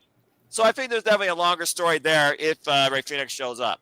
But yeah, definitely see Rey Fenix going to NXT or SmackDown. I don't see him going to Raw, and I don't see him and Penta on the same brand to begin with. So we'll wait and see what happens as he tries to come back in. Yep, there we go. Get yourself back in place. There, better. Who just moved stuff? Because I didn't do it. I moved you in your spot. That's all I did. Okay. But yeah, Rey Fenix, SmackDown, NXT, I could see happening, but not before WrestleMania. If Backlash is in Mexico, I could see him showing up there. Again, rumor to be believed. I think going after either the North American Championship or the United States Championship would be a good kickoff if he wants to go after a title. All right. Don't know what happened there, but glad I'm back. Good to have you back. So that's it for the the Rey Fenix conversation. We'll take another quick commercial break, then we'll come back with the main event topic. And now for a taste of things to come.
I still don't understand why you have to make SummerSlam too nice, and I hope that doesn't become a thing for the Royal Rumble or Survivor Series. But Safet, he's with me. Everyone knows by now what we represent here and what I encourage. Oh, the wrestling.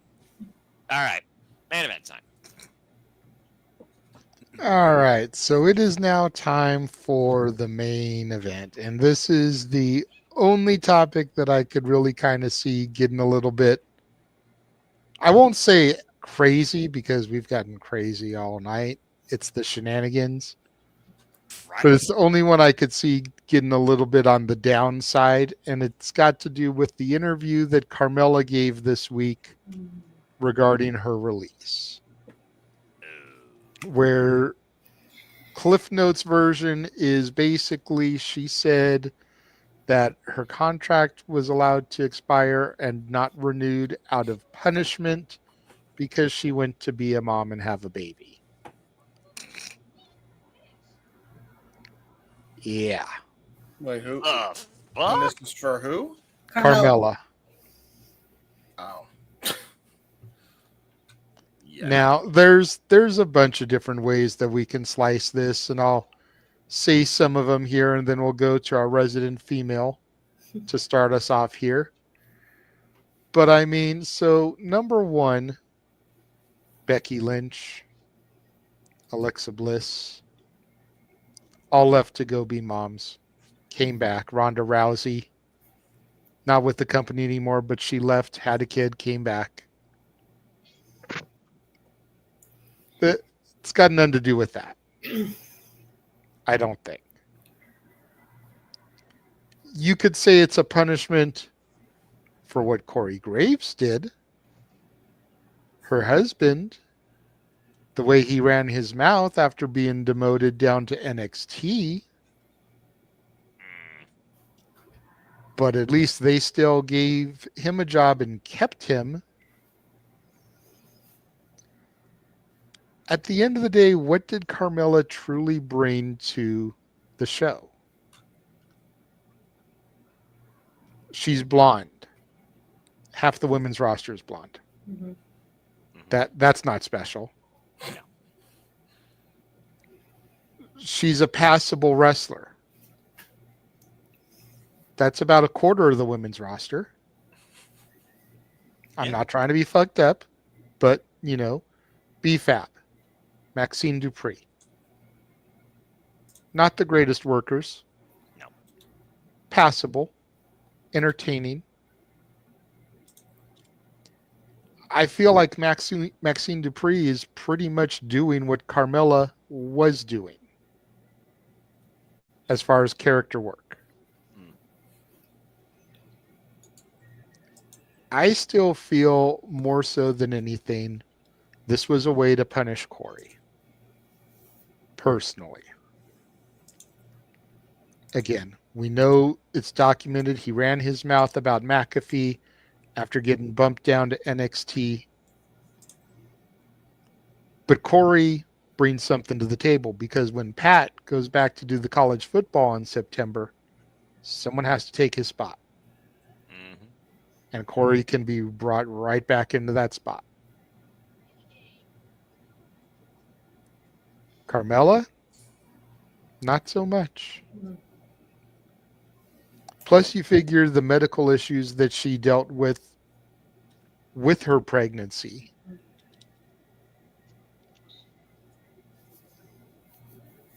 I don't know. I feel like it's a bullshit thing that she said, but we can't fault anybody for their truth.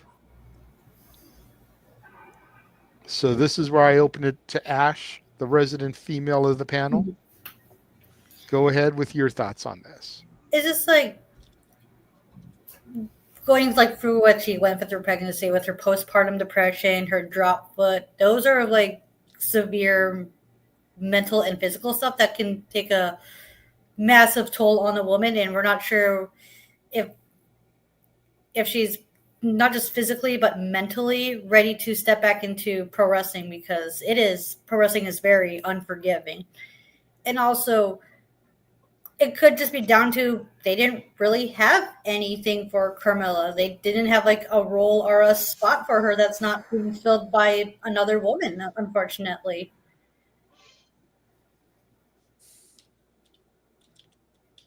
Easy and to the point. Walter? I'm a lot nicer here than I was at the Spaces.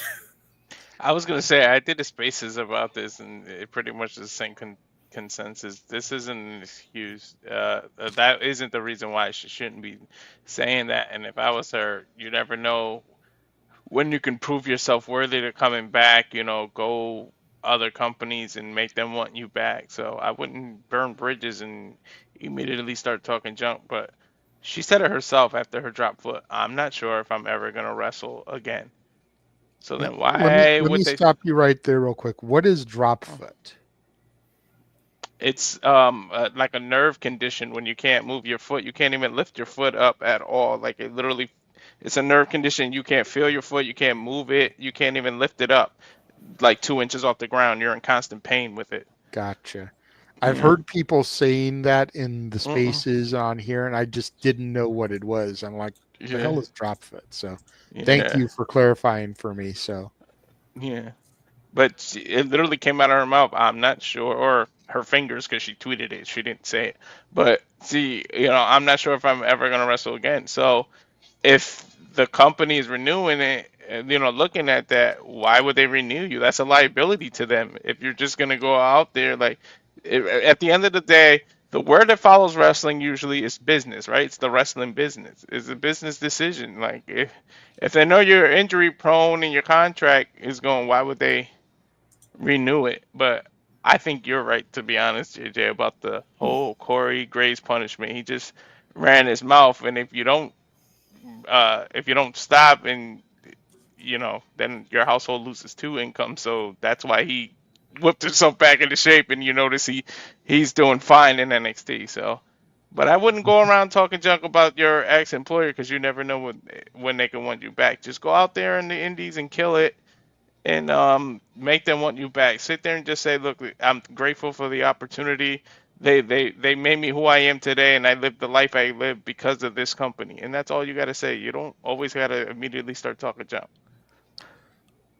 Well, I mean, CM Punk went out, torched bridges down, immediately talked trash. Look where he is.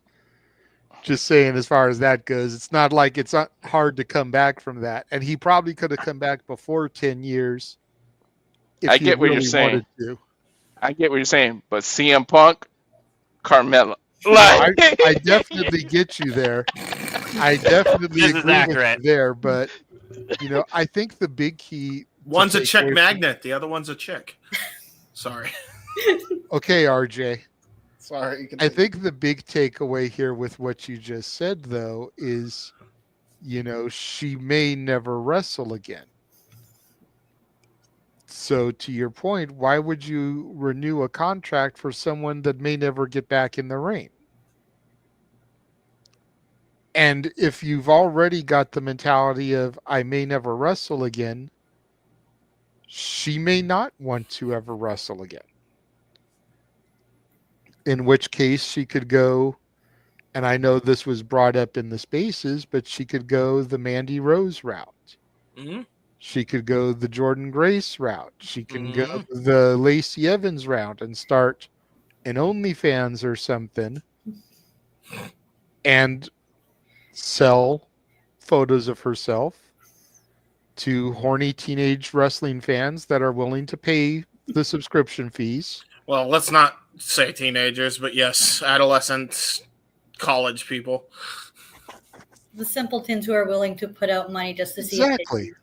Exactly. And most of those girls don't even show anything really. Yeah. Like hand boob pictures at most. You know, they'll be topless, but their hands are covering the goods. So you don't really see anything. You know, so. But I mean, she could go that route and probably for a good 6 months to a year make some decent bank off of it just off of curiosity. And then just take that money and do whatever she wants to do afterwards. Probably in that 1 year make more than WWE was ever going to pay her for a year. Yeah, plus that's a new possibility. conventions, dates, and appearances and stuff, you know? Mm-hmm. Yeah, it's possible because you hear about like stories about like how a lot of women, the massive amounts of money they make by doing that on OnlyFans. It is wild. Yeah, I don't know how much truth it is or how accurate the statement is, but I remember reading something that like when Bella Thorne went onto the platform, she made like $1 million in 24 hours. Yeah, just because people were so curious. And granted, $1 million isn't a lot for someone of her stature, but in 24 hours, that's stupid. That's incredible. What the I'm fuck? just saying. And like I said, I don't know if the figure and the time frame is accurate. It may have been, you know, more money in like a week. I forget the exact number, but it was something insane like that. Mm-hmm. So the numbers are just being used for like a point of reference. I don't know the exacts, but still, like that's crazy. And you figure someone like a Carmella is maybe making 500,000, 750,000 a year. I seriously doubt she's at the $1 million mark. So let's say she brings home $1 million doing that in a month on the platform. And she can keep that going consistently for a year. That's $12 million as opposed to the $1 million she was going to make for WWE. That's crazy to think. Go ahead, James. So yeah, I mean, I think it just comes down to as simple as, you know, she was injury prone and they didn't have any plans for her and the roles that she could have been had that were already taken by other people. And it is what it is. It's cutthroat business. When you are out, people will take your spot. It's a competitive industry. That's just the nature of the beast, sadly. This is very much done to punish Corey Graves.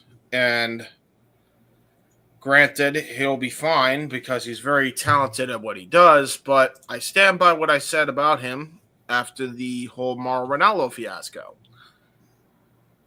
Once a prick, always a prick.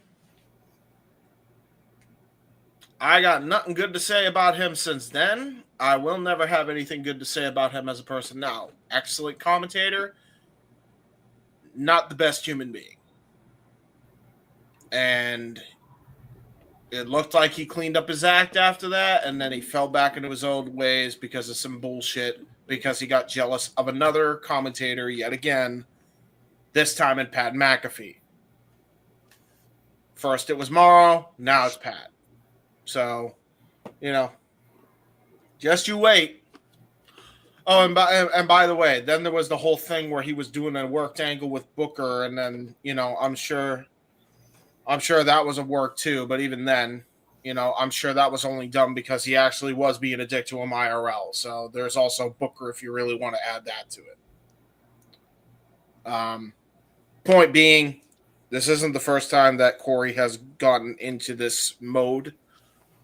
I don't know what his damage is. I don't know why he feels like he has to fucking target somebody and be a bully when it's essentially what he's being. He was like that with fucking Morrow. And yeah, I'm kind of seeing the same thing he's doing here with Pat. And WWE reprimanded him for it, and good for them. As they fucking should have, to be honest with you. Sucks that Carmella had to kind of be, cut like that. Yeah, like she had to be the scapegoat because of her fucking husband's shitty actions, but hopefully he fucking learns the hard way. But Carmella will be fine. There's too many options in the industry right now for her not to do well at this point. She could go to TNA tomorrow and she'll do good. So Carmella's Jack Perry? TNA? You kept calling her a scapegoat. Yes, well. Jack Perry. Well, in this case, she was a scapegoat. She's definitely more over than Jack Perry. At least That's debatable. She could get more attention. That I'll give you. Moreover, that's debatable. Mm-hmm. I don't know if TNA is going to be an option for her, though, because of the way she's handling her business. And the same with AEW. You got to figure that if she's going out there being this vocal right off the jump, other future employers may think she's difficult to work with. Is she going to do that if I release her? Is that worth something for me to take a chance on? It's another reason why it probably would have been better to keep her mouth shut. And then if she wanted to wrestle, if she still wanted to go to another company, once they picked her up, by all means, you're already employed. Now say what you got to say. Mm-hmm.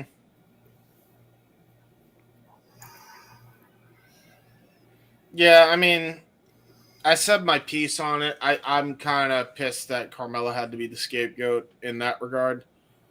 But there was no way to punish Corey because it's not like they could just replace commentators willy-nilly the way they have their system set up. So, They did what they did. And I don't blame them in the slightest for what they did when it comes to Corey. It just sucks that Carmella had to be the person that they kind of made pissed off at them, Mm-hmm. So. All right, Noah, bring us home here. Well, I mean, the sins of a father shall be visited upon their family, apparently, it seems like. At the end of the day, Corey Graves was out of line, and his family paid for it. The actions of one affected many. It's just one of those things where, like The Rock says, know your role, shut your mouth. You may think you're this, but if they don't think you are that, you just have to deal with it. At least you're still employed and you're still paid. If he's a repeat offender, then he's lucky that they gave him this reprieve because I don't think that he's desperate to have another current analyst, although he has a boost to NXT. I will give him that. But again, it's one of those things as far as Carmella goes.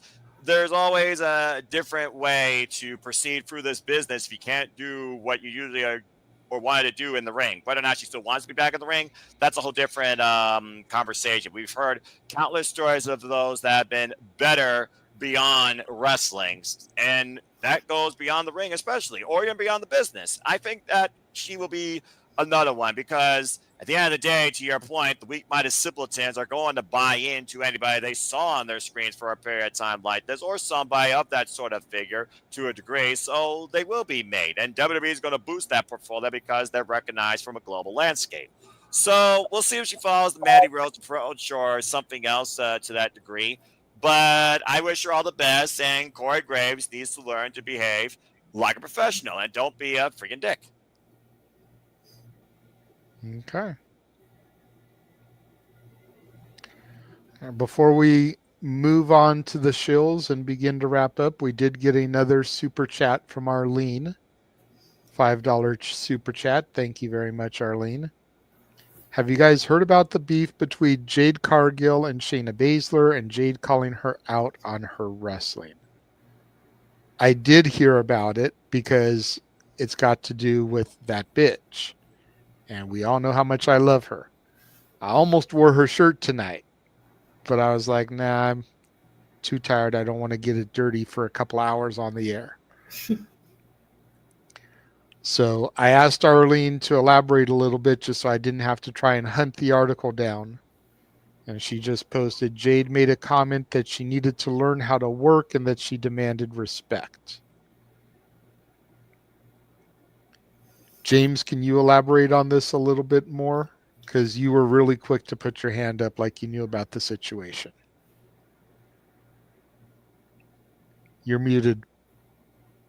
I know who it came from, and it came from a very, very reliable source in Walter? Uncle Dave. No, not Walter. Well, you said reliable source, and he is Mr. Reliable. This is why I had to subscribe to Rage of Wrestling. Yes, subscribe to him. He's actually reliable. He's actually reliable. Support him. You won't regret it. If you go before you go, James, if you follow Uncle Dave, people, go get your blood pressure checked because the amount of salt you have to fucking take on everything he reports is absolutely ridiculous. Yes. Don't believe everything you read on the internet. Think for yourselves. Be your own person. Turn off your notifications. Go touch real grass, not the stuff that's legal outside 420, and freaking get a life. The source originated from Dave, therefore I don't buy a fucking word of it. Fair enough, but if you know more about the story, can you elaborate on what supposedly had, please? Supposedly, Jade said that she was doing some boo-boo in the ring and she wasn't being a good worker. And Shayna felt disrespected and said, you need to learn some fucking respect because I'm your fucking elder in this industry, child. It's basically what was said to have happened. That's literally as quick as it began. There almost was a fight, but then I guess women in the locker room broke it up. That's essentially what went down. Now, management stopped it. What happened was it was a batch of back and forth tweets. Right. She said that, and then remember when Jade slipped off the rope in the sixth tag, the woman tag? Yes. Slipped off the rope. She Yes. put that tweet out, and then Shayna responded to that. Why you're the only one slipped? Whoever her partner was at the time, I forgot. I said flipped off the rope 3-4 times. Nobody slipped but you. So it was just a petty back and forth tweet. Mind you guys, this happened over a year ago, and it's just being reported. Who gives a shit at this point?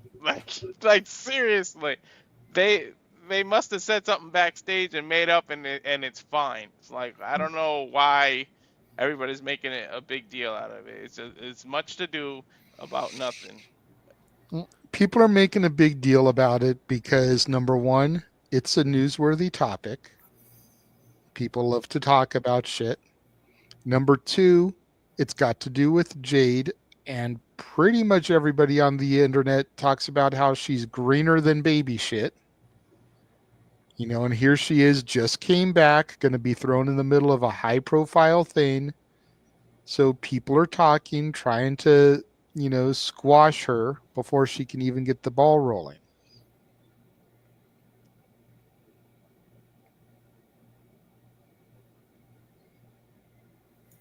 But I did hear about it. It's late. I didn't have the article in front of me, so I asked Arlene to elaborate on it.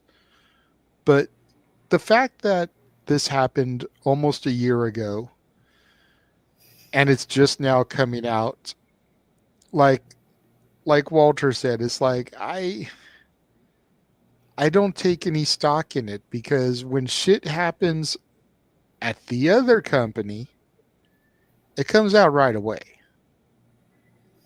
Granted, a lot of those people are in Uncle Dave's back pocket, and it's a company that Uncle Dave likes and will give the extra press to. Not being salty, just saying like it is.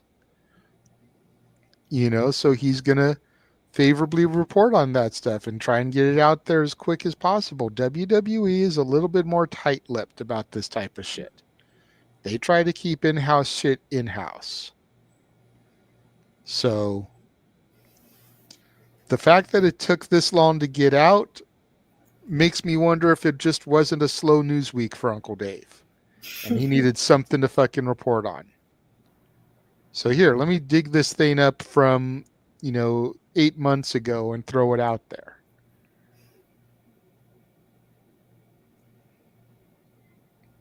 And I appreciate that, Arlene. I appreciate that you're trying to donate to me, bringing up topics for us to discuss. I don't want you to feel like I'm trying to be dismissive of your topic, but, and like I said, I do appreciate the support. You know that. We love the Dominguez here on the channel, so. Very much so. Very much so.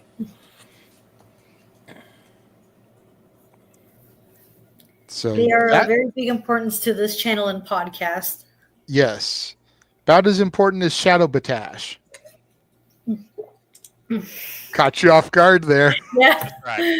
I'm like, I'm not that important. Come on, guys. You are. You have way too much. Anybody that is willing to donate to support is important. Thank you. So Canadian, so humble and nice. Right? Doesn't matter what the conversion ratio is for what you donate. With Arlene, she donates $5. I know I get $5. With you, it's like I get $3 and some change, and then YouTube still takes their cut of it. So maybe I walk out of there with like $1.73 of the donation. But hey, you're still donating something, and I appreciate it. No, don't say the thing, please. Look at Noah. Look at Noah cracking No, fucking No. I see the tee on Noah's face. Yeah. I want to die. Don't worry. Don't worry. When karaoke comes, Oh, that's next week. Oh, all right. Oh, yeah, that's right. And I get paid next week too. Woohoo! Yay! That economy is gonna fuck you over. No, God damn it!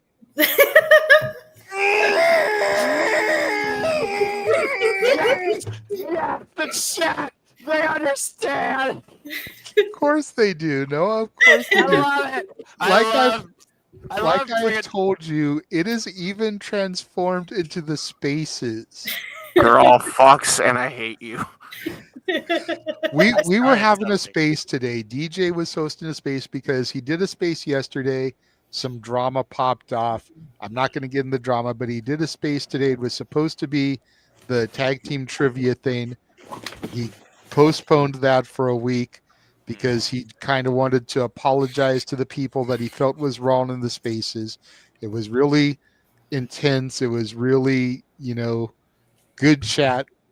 I forget who it was, but somebody said the word, and so I unmuted myself and did the gimmick just to fuck with James, as I always do. Try to get it in at least once during the spaces. There is no escape. There's no escape. The only downside with doing it in the spaces is like only the people in this room and like DJ get it, and Ryan, because he's in here sometimes. Soon get it. It will spread like wildfire. We can have like 20, 25 people in the spaces, and only like 4 people get the joke. This is worse than the fucking coronavirus. So, I don't know about that. I mean, yeah, something doesn't kill people. Yeah, exactly. This is far more healthy. This is better. It hasn't killed people yet. Yeah. I do have a feeling that someday James may end up having a heart attack on the show because of it, especially if we do another karaoke night, songs with the word in the title like we did. I don't know if you have nearly as many more songs with that word in the title, though. Again, you were very limited, but we didn't even get through. Oh my god, the list last expression on your time. guys' face when what was it, like Big G was singing that Nickelback song? Even I knew that. I promise you, we didn't even get through half the list. Oh, well, then there you go. It was just like priceless because those lyrics were quite suggestive, and that would play a lot on Canadian radio. Well, I mean, Because Nickelback's Nickelback is a Canadian band. So. Yeah, it's one of those go-to Canadian bands, I imagine. So that don't surprise me. And also that on Canadian radio, 80% of the stuff on the radio has to be Canadian at least, or like I can't remember what the percentage is, but a big bulk of it has to be like from Canadian artists. So like for every 4 American and international bands, you have to play at least 1 or 2 Canadian songs. Interesting. That's something that I didn't know about. Interesting, yeah. You learn something new every day. Indeed, you do. And again, if you all could take something away from this conversation tonight, then we've done our job. That's right. I'm gonna go to bed. Have a good night, guys. Oh no! Let's get through the shills, James. I did do it. I told you. I was going to say, if there was ever going to be an opportunity, that was it, because I lobbed it up for Noah to dunk. He resisted. He then set himself up for somebody else to do it. No one did it. Yep. Be sometimes thankful, sometimes I actually can be a nice guy. I mean, I may restore order. I may sometimes bring chaos. Sometimes I'm just right in the middle. It's simple as that. Isn't that something? Exactly. Fuck you. Fuck you, Walter. So let's get to the plugs. We want to thank Jeff for being here earlier. What a plug. Make sure you follow him on Blue Sky, Instagram, and X at _Jeff Meacham, Facebook and YouTube at Jeff Meacham. Jeff Meacham. Noah, I apologize in advance. James has a new graphic. What? James. Yes. Oh my God. Hello, Natalya. James. Hello, Natalya. Yes, you all can find me. I truly am the only one that's sane in this family. The YouTube, Instagram, and X at JHebertSide95 and on Facebook at JCManHebert. I do really good and dumb things on the internets. Yeah, I do things on the internets like spaces and podcasts and themes and documentaries. Check it all out. And if you also have time, go back in the archives on the Simply Reliable Studios channels. Check out the watch along James and I did of NWA Power this past Tuesday. Yes. Where we got to call 2 cage matches. EC3 challenging NWA World Heavyweight Champion Tom Latimer for the gold. And Natalya Markova, the lovely woman in James's image, versus La Princesa Tiffany Nieves. Yes. Inside of a steel cage. Natalya appreciated the support, by the way, all joking aside. Yes. Although I may be joking. As did Tiffany. Yes. Yay! Good. So, yeah. Had to do that one. For those of y'all that don't know, Natalya is obviously James's crush in the NWA, and Tiffany Nieves is mine. Yes. So the two of them were fighting each other inside a cage. We had to represent for that match. They has beef. They has fight. We get happy. And history for the first ever women's cage match in Alabama too. So I can also understand the significance of doing that for y'all as well. James, stick to your shtick. So says the originator of that slogan's wife. Yes. Yes. Safet, oh boy. I'm surrounded by idiots. Well, since we're surrounded, Walter, why don't you go ahead and do yours? Booty, booty, booty, booty, rocking everywhere. Walter, you're muted. Watch.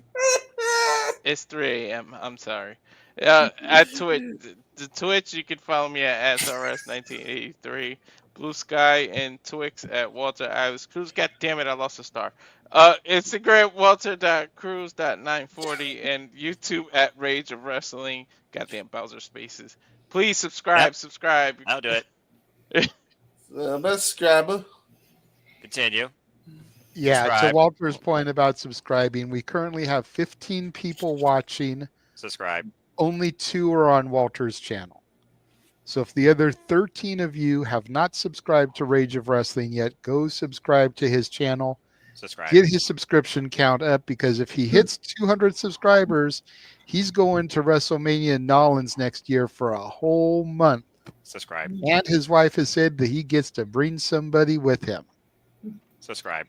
Get Walter to the road to media. Subscribe. Subscribe to Walter's channel and don't be a bloody dickhead. Subscribe. James. I say subscribe. Subscribe now. I say subscribe.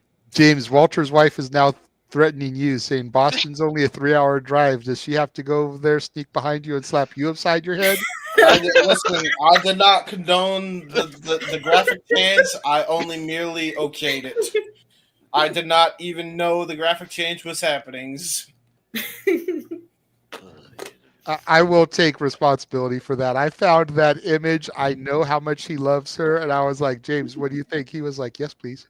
Opportunity arose and we jumped on it. The opportunity wasn't the only thing that arose. Noah, get your plug in, bro. It will never change beyond that simple background, folks. I assure you. Oy vey, idiots. Well, if you want me to continue dealing with idiots on a weekly basis, and you also feel the same mentality fatigue that I do, follow me if you choose, or else be part of Additionally. That's probably the only real reason to follow. Find me if you choose on the Twitter and on YouTube at Foss916 for All Things Wrestling. As always, I endure this madness with these crazy folk on a weekly basis and practically daily. You'll be seeing a lot more of me with them throughout the next week, calling literally everything across All Things Wrestling. Shout out to my fam again. Go check out the 5th anniversary. Shout out again to my fam. Thank you so much. Happy anniversary, ATW. Go check out the Impromptu. It was a lot of great fun. Stay tuned for me and Walter on the call for AEW Revolution. Me and JJ on the call for fracking Monday Night Raw. Me and Walter on the call for NXT. Me and who knows who for Sid the Predicting, TNA Sacrifice. And then me and Walter on the call for TNA Sacrifice. And then shortly after that, press A for Sibling Gaming. You're either get a podcast, you might get a gaming test.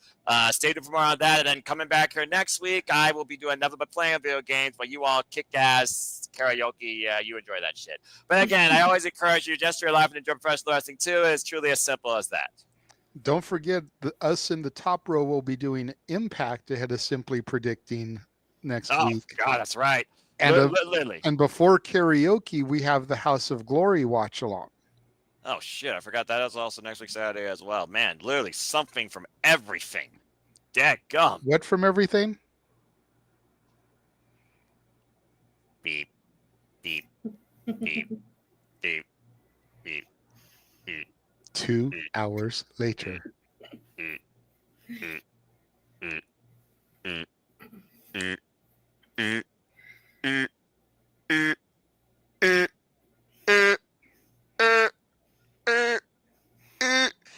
Something! Oh, that's what we were counting down to. Okay. That's clippable right there.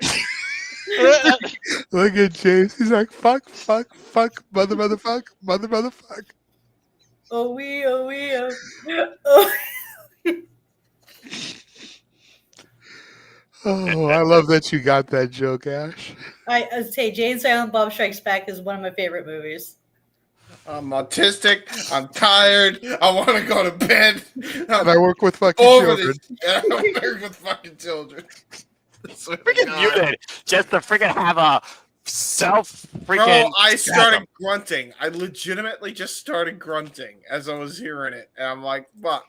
He knew it was coming. But they should have gone black and white, and then he needed to turn that into a silent movie with a freaking subplot screen that just had all the cuss words freaking blurred out.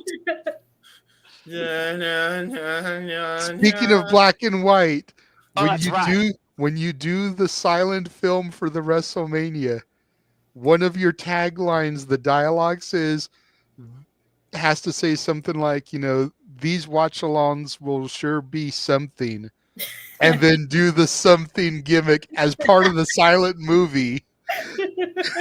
What does the silent movie do that you want me to do again? What? Try to have it ready by karaoke next week. That With gives the you a current- week. Okay, just make sure I have the current watch-along trailer so I can actually react to it and capture, splice, and then figure it out. Then I'll find some royalty-free Bob Dylan music and freaking make it happen, I guess, in some capacity. This is going to be fucking weird. I'm going to give you the one that's just for the WrestleMania only, so it'll be from the PWG April 1st through the Raw after Mania. That way we've got time to use it. Okay, so it'll be the other commercial break since we have only one commercial here. All right, I guess that's fair, at least until Batty creates her commercial for her channel and create a commercial for Simply Gaming, Walter. Okay, that's fair. Also, speaking of content, movies, and cinema, if you're a wrestling fan, you honor, you respect, and you look at the legacy of women's professional wrestling, please go see Queen of the Ring, available, of course, in theaters now, as every company, to their respect, have also paid respect to that great movie that honors Mildred Burke, a time in a male-dominated industry where women weren't even a focal point to even be in the wrestling ring, becoming the first female athlete in the squared circle to make $1 million and prove that women can kick ass as hard, if not harder, than men. Go check out Queen of the Ring today. Yes, and I didn't forget that. I just hadn't got to that plug yet. That's why I didn't bring that up on the screen yet. Say he still has to do his plugs, folks. Remember, you gotta save the best for last.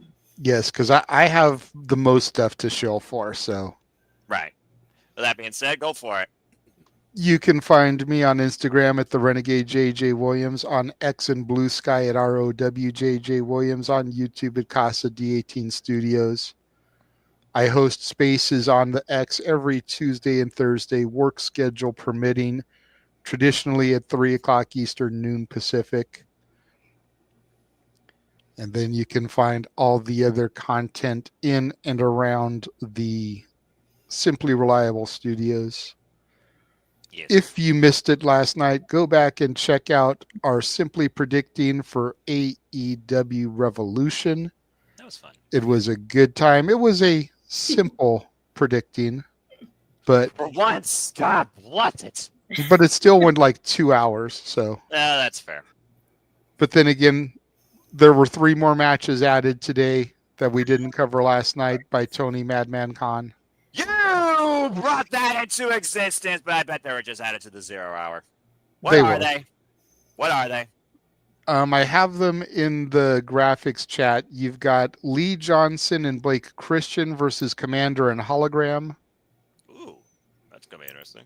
You have Shane Taylor Promotions in its entirety versus Daniel Garcia and the Undisputed Kingdom. Which way is it? Oh, crap. I was about to do the Undisputed Era sign, but I can't remember which way it goes because my camera's inverted. Thank you. And you have Chris Jericho defending the Ring of Honor Championship against Gravity. So the joke I put out there on the internet is, if Chris Jericho retains the title, is he defying Gravity? She got it. She got it. And James wins this. I'm in constant pain. Hi, guys!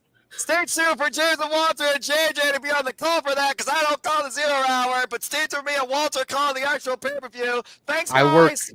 I work tomorrow, so I won't be James doing and Walter. I lucked out. Yes, I lucked out. I forgot to book off yet for tomorrow. Was not scheduled for work, so I was like, yes, I get to watch it with my friends. There you go. I hope you enjoy it. Maybe when I do a simple take, because people want me to bring the simple take back, I'll invite you to the simple take. You can give your thoughts on it. Which, by the way, I did talk to Jeff, and he said that he's not scheduled to work on Wednesday. Whatever time you're down to do it, just shoot him a message, bruv. All right, then. Sounds good. Speaking of Wednesday, earlier in the day, before Dynamite, Walter and I will be counting down the top 10 90s country songs. That's actually something I can get behind. I still don't have my list made yet, but I am leaning towards having no songs by any of the people pictured. Just because there were so many fucking amazing country songs in the 90s, I think that if I have these people on there, it's kind of cheating. Because I could do a top 10 George Strait 90s songs. I could do a Reba top 10. I could do an Alan Jackson top 10. I could do a Shania top 10, a Garth top 10. Faith, I could probably do a top 5 from the 90s. But there's way too many great songs from those artists. So I'm looking to expand people's horizons and introduce them to songs that they may have forgotten about or not even known about. I'm curious if you actually find a song that I'm unaware about, considering my mom grew me up on country. Maybe not unaware of, but maybe that you've forgotten about. That's my other goal, is songs that you may have forgotten about. You know, you'll put it on, hear it. I remember this. I haven't heard this in a long time. This is a good song, that type of vibe. I'm looking forward to you actually succeeding in that challenge, or should I say achievement or trophy, considering the super chat below. But all right, good stuff. And I will get to the super chat here momentarily. Thank you for notifying me about it as I'm away from that tab. And of course, that is being used to help promote next Saturday's karaoke night. Ah, fuck me. When it is 90s karaoke. And yes, that day is going to be a good day. Josh couldn't identify any of these people. Wow. And I was like, holy shitballs. Not even Selena? Nope. I was like, you don't recognize Mariah Carey? He's like, which one is Mariah Carey? I was like, Jesus fuck Josh. Yum, boy. But in fairness, if all you know of Mariah is modern Mariah, she don't look like that no mo. I suppose that's true. So I can maybe forgive it a slight bit, but you don't know who Tupac is. You don't know who Garth Brooks is, Kurt Cobain. He had no idea that was Alanis Morissette or who Alanis Morissette is. It's like, dude, she is God. You God herself. I mean, there's a lot of people that's been called that, though, in the music business, even back then when it came I make the joke because Ash knew about Jay and Silent Bob. She plays God in Dogma, which is part of that whole saga. So that's why I threw that joke out there. But then you got Selena, you got Shania Twain. And again, I'm going to have genres on the wheel. So whatever genre comes up, you have to pick a song from to do. Rap and hip-hop. Unless somebody drops $25 and picks who they want to sing and what they want to sing, then you are at their whim. You have no one to blame but yourself, Noah. What the fuck did I do to deserve this? Every month, every freaking month, always you or the Dominguez says in a fucking wheel. You know what? To be fair, during our little bracketology of the New Japan Cup, we did make amends though, because you did find out I also do like the War Dogs as well. Yeah, I mean, look, wrestling fans can have conflicts, but that's what makes wrestling fans wrestling friends, when they can coexist in a proper environment and conversation. Shoot, you know. And as long as it's like you can have disagreements as long as they're civil. Yep. Yeah, exactly. You don't remember this, Noah, from last week? Oh, that. What the fuck? The 5 Noahs. The 5 Noahs that come into a theater near you. What the fuck, JJ? You just gotta step out for one moment. Okay. All right, you're fine. And then just to remind what Statboy plugged earlier, Selection Sunday, next Sunday, 5:30 Eastern, 2:30 Pacific, as they do the brackets for what will be March Madness. And it was touched on a little bit earlier, primarily by Noah, but I mean, that is from tomorrow through Saturday. Oh, God damn it. Oh, God damn it. Oh, God damn it. We will literally have a stream every day of the week because me and Walter have the top 10 on Wednesday, and you're looking at doing a simple take on Wednesday. Yep. The one day there's not a watch along. Yep. So, but all that stuff is coming with some combination of our team or another. I don't think we're going to get, after Revolution tomorrow, I don't think we're getting James back until House of Glory, possibly. Mm-hmm. There's a possibility, I suppose. Because I know, like you said, me and you are doing Raw. You and Walter are doing NXT, unless I can find a link and join you guys. Right. The three of us will do Impact. You and Walter will probably do Sacrifice because I got to work. Mm-hmm. And then we'll all reconvene for House of Glory. And I want to, since it's our first House of Glory show, I'd like for us to try to do a controlled, keyword controlled, 4-man booth, because I think each of us can bring something to that show. I agree. We proved we could work 4 men. We did it last year, literally with Revolution. It was you, Jeff, me, and James, and it was an absolute blast. Yep. And then again, I know it's not her official graphic, but it's the one I made for her. Make sure you follow Batty for Wrestling on YouTube as well. Become part of Batty's army. Yes, she just started the channel, so she's. What are you still under like 10 at this point, or did you get over? Last time I checked, I was sitting at 7.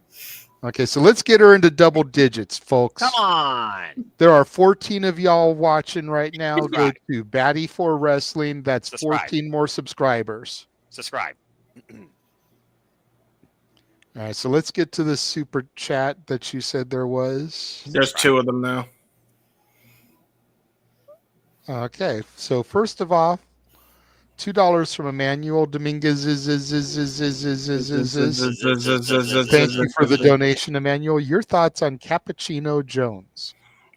Okay, so I know me and Walter are probably going to be the main ones to talk about this because I don't think anybody else watched Evolve. I don't know. Noah, did you go back and watch it after we recommended it to you? Not yet. I've been working with some other stuff and taking care of worries. No worries. I just was curious. So I really like Cappuccino Jones. I see a lot of young Kofi Kingston in him. And me and Walter were just cracking up about all the coffee puns. Like literally, if y'all have never seen him before, his finisher is called Decaffeinated. And he has a Superman punch that he calls a shot of espresso. It is some of the punniest, and yes, I said that on purpose, some of the punniest shit I have ever fucking heard in my life. Okay, but he's got a hell of an upside to him. He's still young. Yeah. He's still young as long as he can keep his body healthy and not suffer any quote-unquote career-threatening injuries. This kid's got a bright future. Walter? And he'll be sponsored by Starbucks soon enough by WWE. I can't help but espresso my love for him. God damn it. It's too late for this shit. Man, it looks like you better Walter, you freaking idiot! Now, is that a Venti, a Trenta? It's all of it. We got a Grande superstar in the making. Forgot Grande. That's what I just said. We have a Grande superstar in the making. Absolutely. It's all beautiful. Shit. Okay, we need to stop. Seriously, this is becoming a little bit absolutely ridiculous. All right, we need to stop. What do you expect? Why? Doesn't Luca you happy? Shit. JJ, seriously. We then got another super chat from our favorite username, pumpkin spice lattes. That season's already passed, dude. We then got another super chat from our favorite username that isn't Shadow Batash. 26.2 miles outside parts unknown, $5 donation. Thank you very much. Noah, Walter, anyone with a Switch. How can I play you all on Mario Kart Online? Do you accept friend codes from random people like myself? I'm one of those that has a very tight, niche inner circle when it comes to people I engage with on any form virtually, including these crazy yahoos. So, but since I recognize you and respect you, if I know what your actual friend code or username is and it shows up on my Switch, then yeah, I'll accept it. Yeah, I have Mario Kart. I used to play it online. I suck at it, and I still fucking hate the damn lightning and blue shell. But yeah. Oh, you would hate playing against me. That's my weapon of choice. I love those lightning bolts. All right, so future game night, Simply Reliable Studios, Mario Kart. Ash, I will destroy you.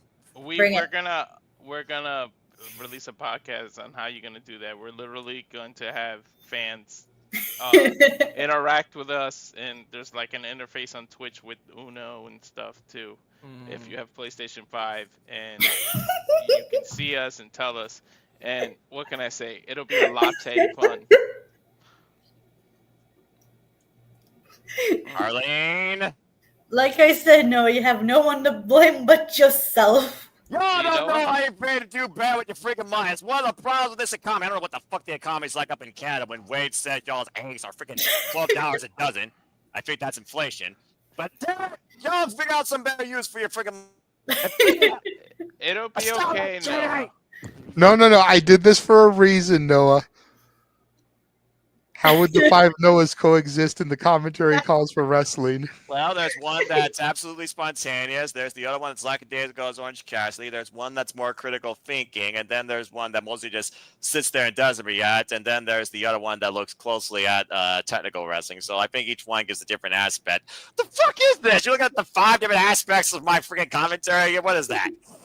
Don't worry, Noah. It'll be a latte fun. Latte? That doesn't make that falls. It's flat. going back to the Cappuccino Jones. Oh, latte. I want to die. Jesus, unbelievable. Oh my God. I'm gonna die. Absolutely no foam about it. But that being said, James, It's okay. just go be a barista and you'll be fine. All right. It's okay, guys. Don't get frothy. Frothy, there you go. I like my coffee hot, not cold. I don't understand this culture when it comes to iced coffee. Y'all drinking iced coffee. That's what I'm having right now, actually. The fuck coffee's supposed to keep you warm, and you look like you're drinking out of a moonshine glass. By My the way. eyes are fucking droopy, not frothy in the show. It's okay. I'm just stirring up trouble. Walter, what sort of creamer do you I'm not use? helping. I'm sorry. I just fucking love these puns. What's Ash what sort of Safet creamer do you use? subscribed to you. Yeah, there we go. Thank you, Safet. Thank you. Safet's now part of Batty's army, just like me. I also subscribe. But that being said, if we don't end this goddamn show. Hey Walter, do you have a specific idea? I like the French vanilla or the sweet and creamy. Actually, at church they served coffee, and it was pretty good actually. Goddamn No, coffee. I don't have anything. I'll just say it's bean fun. It's been fun. So he likes to he likes to grind. He likes to grind his coffee. He likes to grind his commentary and his thoughts. You know what? Have a nice. No, he's treated this like it was a Young Bucks match. He went, nope.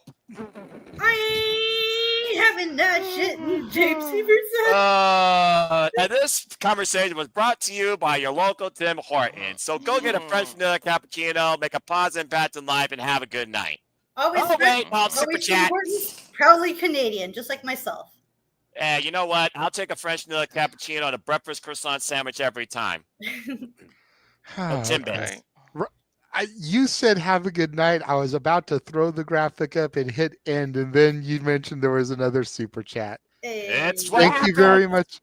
Thank you very much, Emmanuel. We do appreciate you. He also wants to know our thoughts on Jack Cartwheel. Oh, he's brilliant. He really knows how to flip into action. It's really impressive. Every move he does, evasive or offensive, it's a cartwheel. It's brilliant. Yep. I need a mixed tag challenge with Jack Cartwheel and Soruka. Oh my god, I As a would tag love team. that. That would slap. That would be so damn unique. You got a 2-minute expert and you got a guy that does cartwheels for a living. It writes itself. Yeah, I said this a couple times already in different forums, but Jack Cartwheel was the one guy I was familiar with on Wednesday's show. There you go. And as soon as he was announced for the main event, I told Walter, keep your eyes on this kid. Because like you said, pretty much everything that he does, he incorporates a cartwheel into it. Legitimately. So I will let Walter take it over from here since it was his first exposure to him. Go for it. Yeah, it was fun.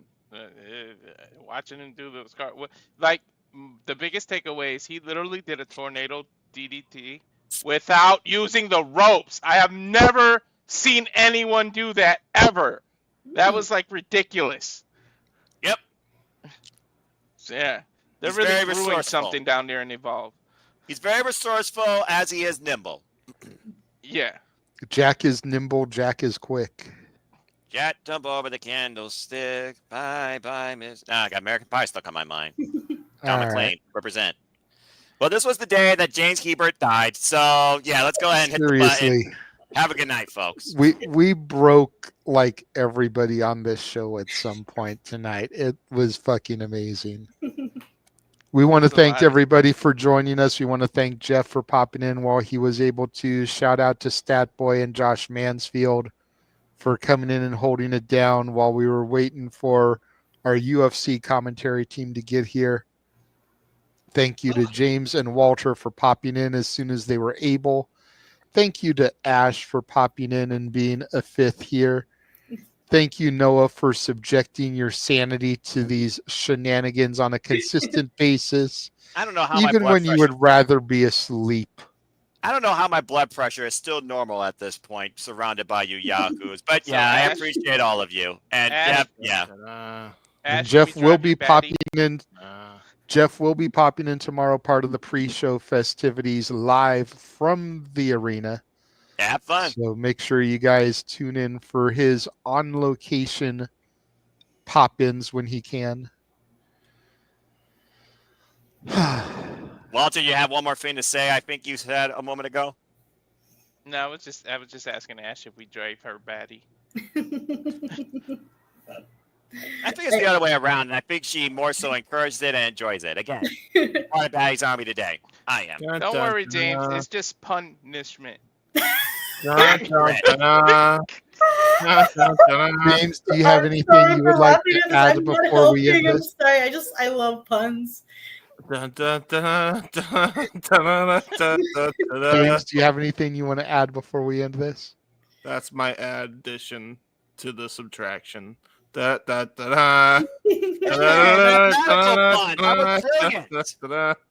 we need to multiply that before it gets divided amongst the audience. Parentheses. God damn it. Say goodnight, James. Theorem. James, say goodnight. Fuck you. I don't want to say goodnight. I want to go sleep. Not tonight. I'll say it. In British game show fashion, it's a goodbye for me. So until next time, make a positive impact in life and have a good night and enjoy puns. All right. Good night, guys. Bye, everybody. Bye, guys. Adios. Au revoir. Sayonara.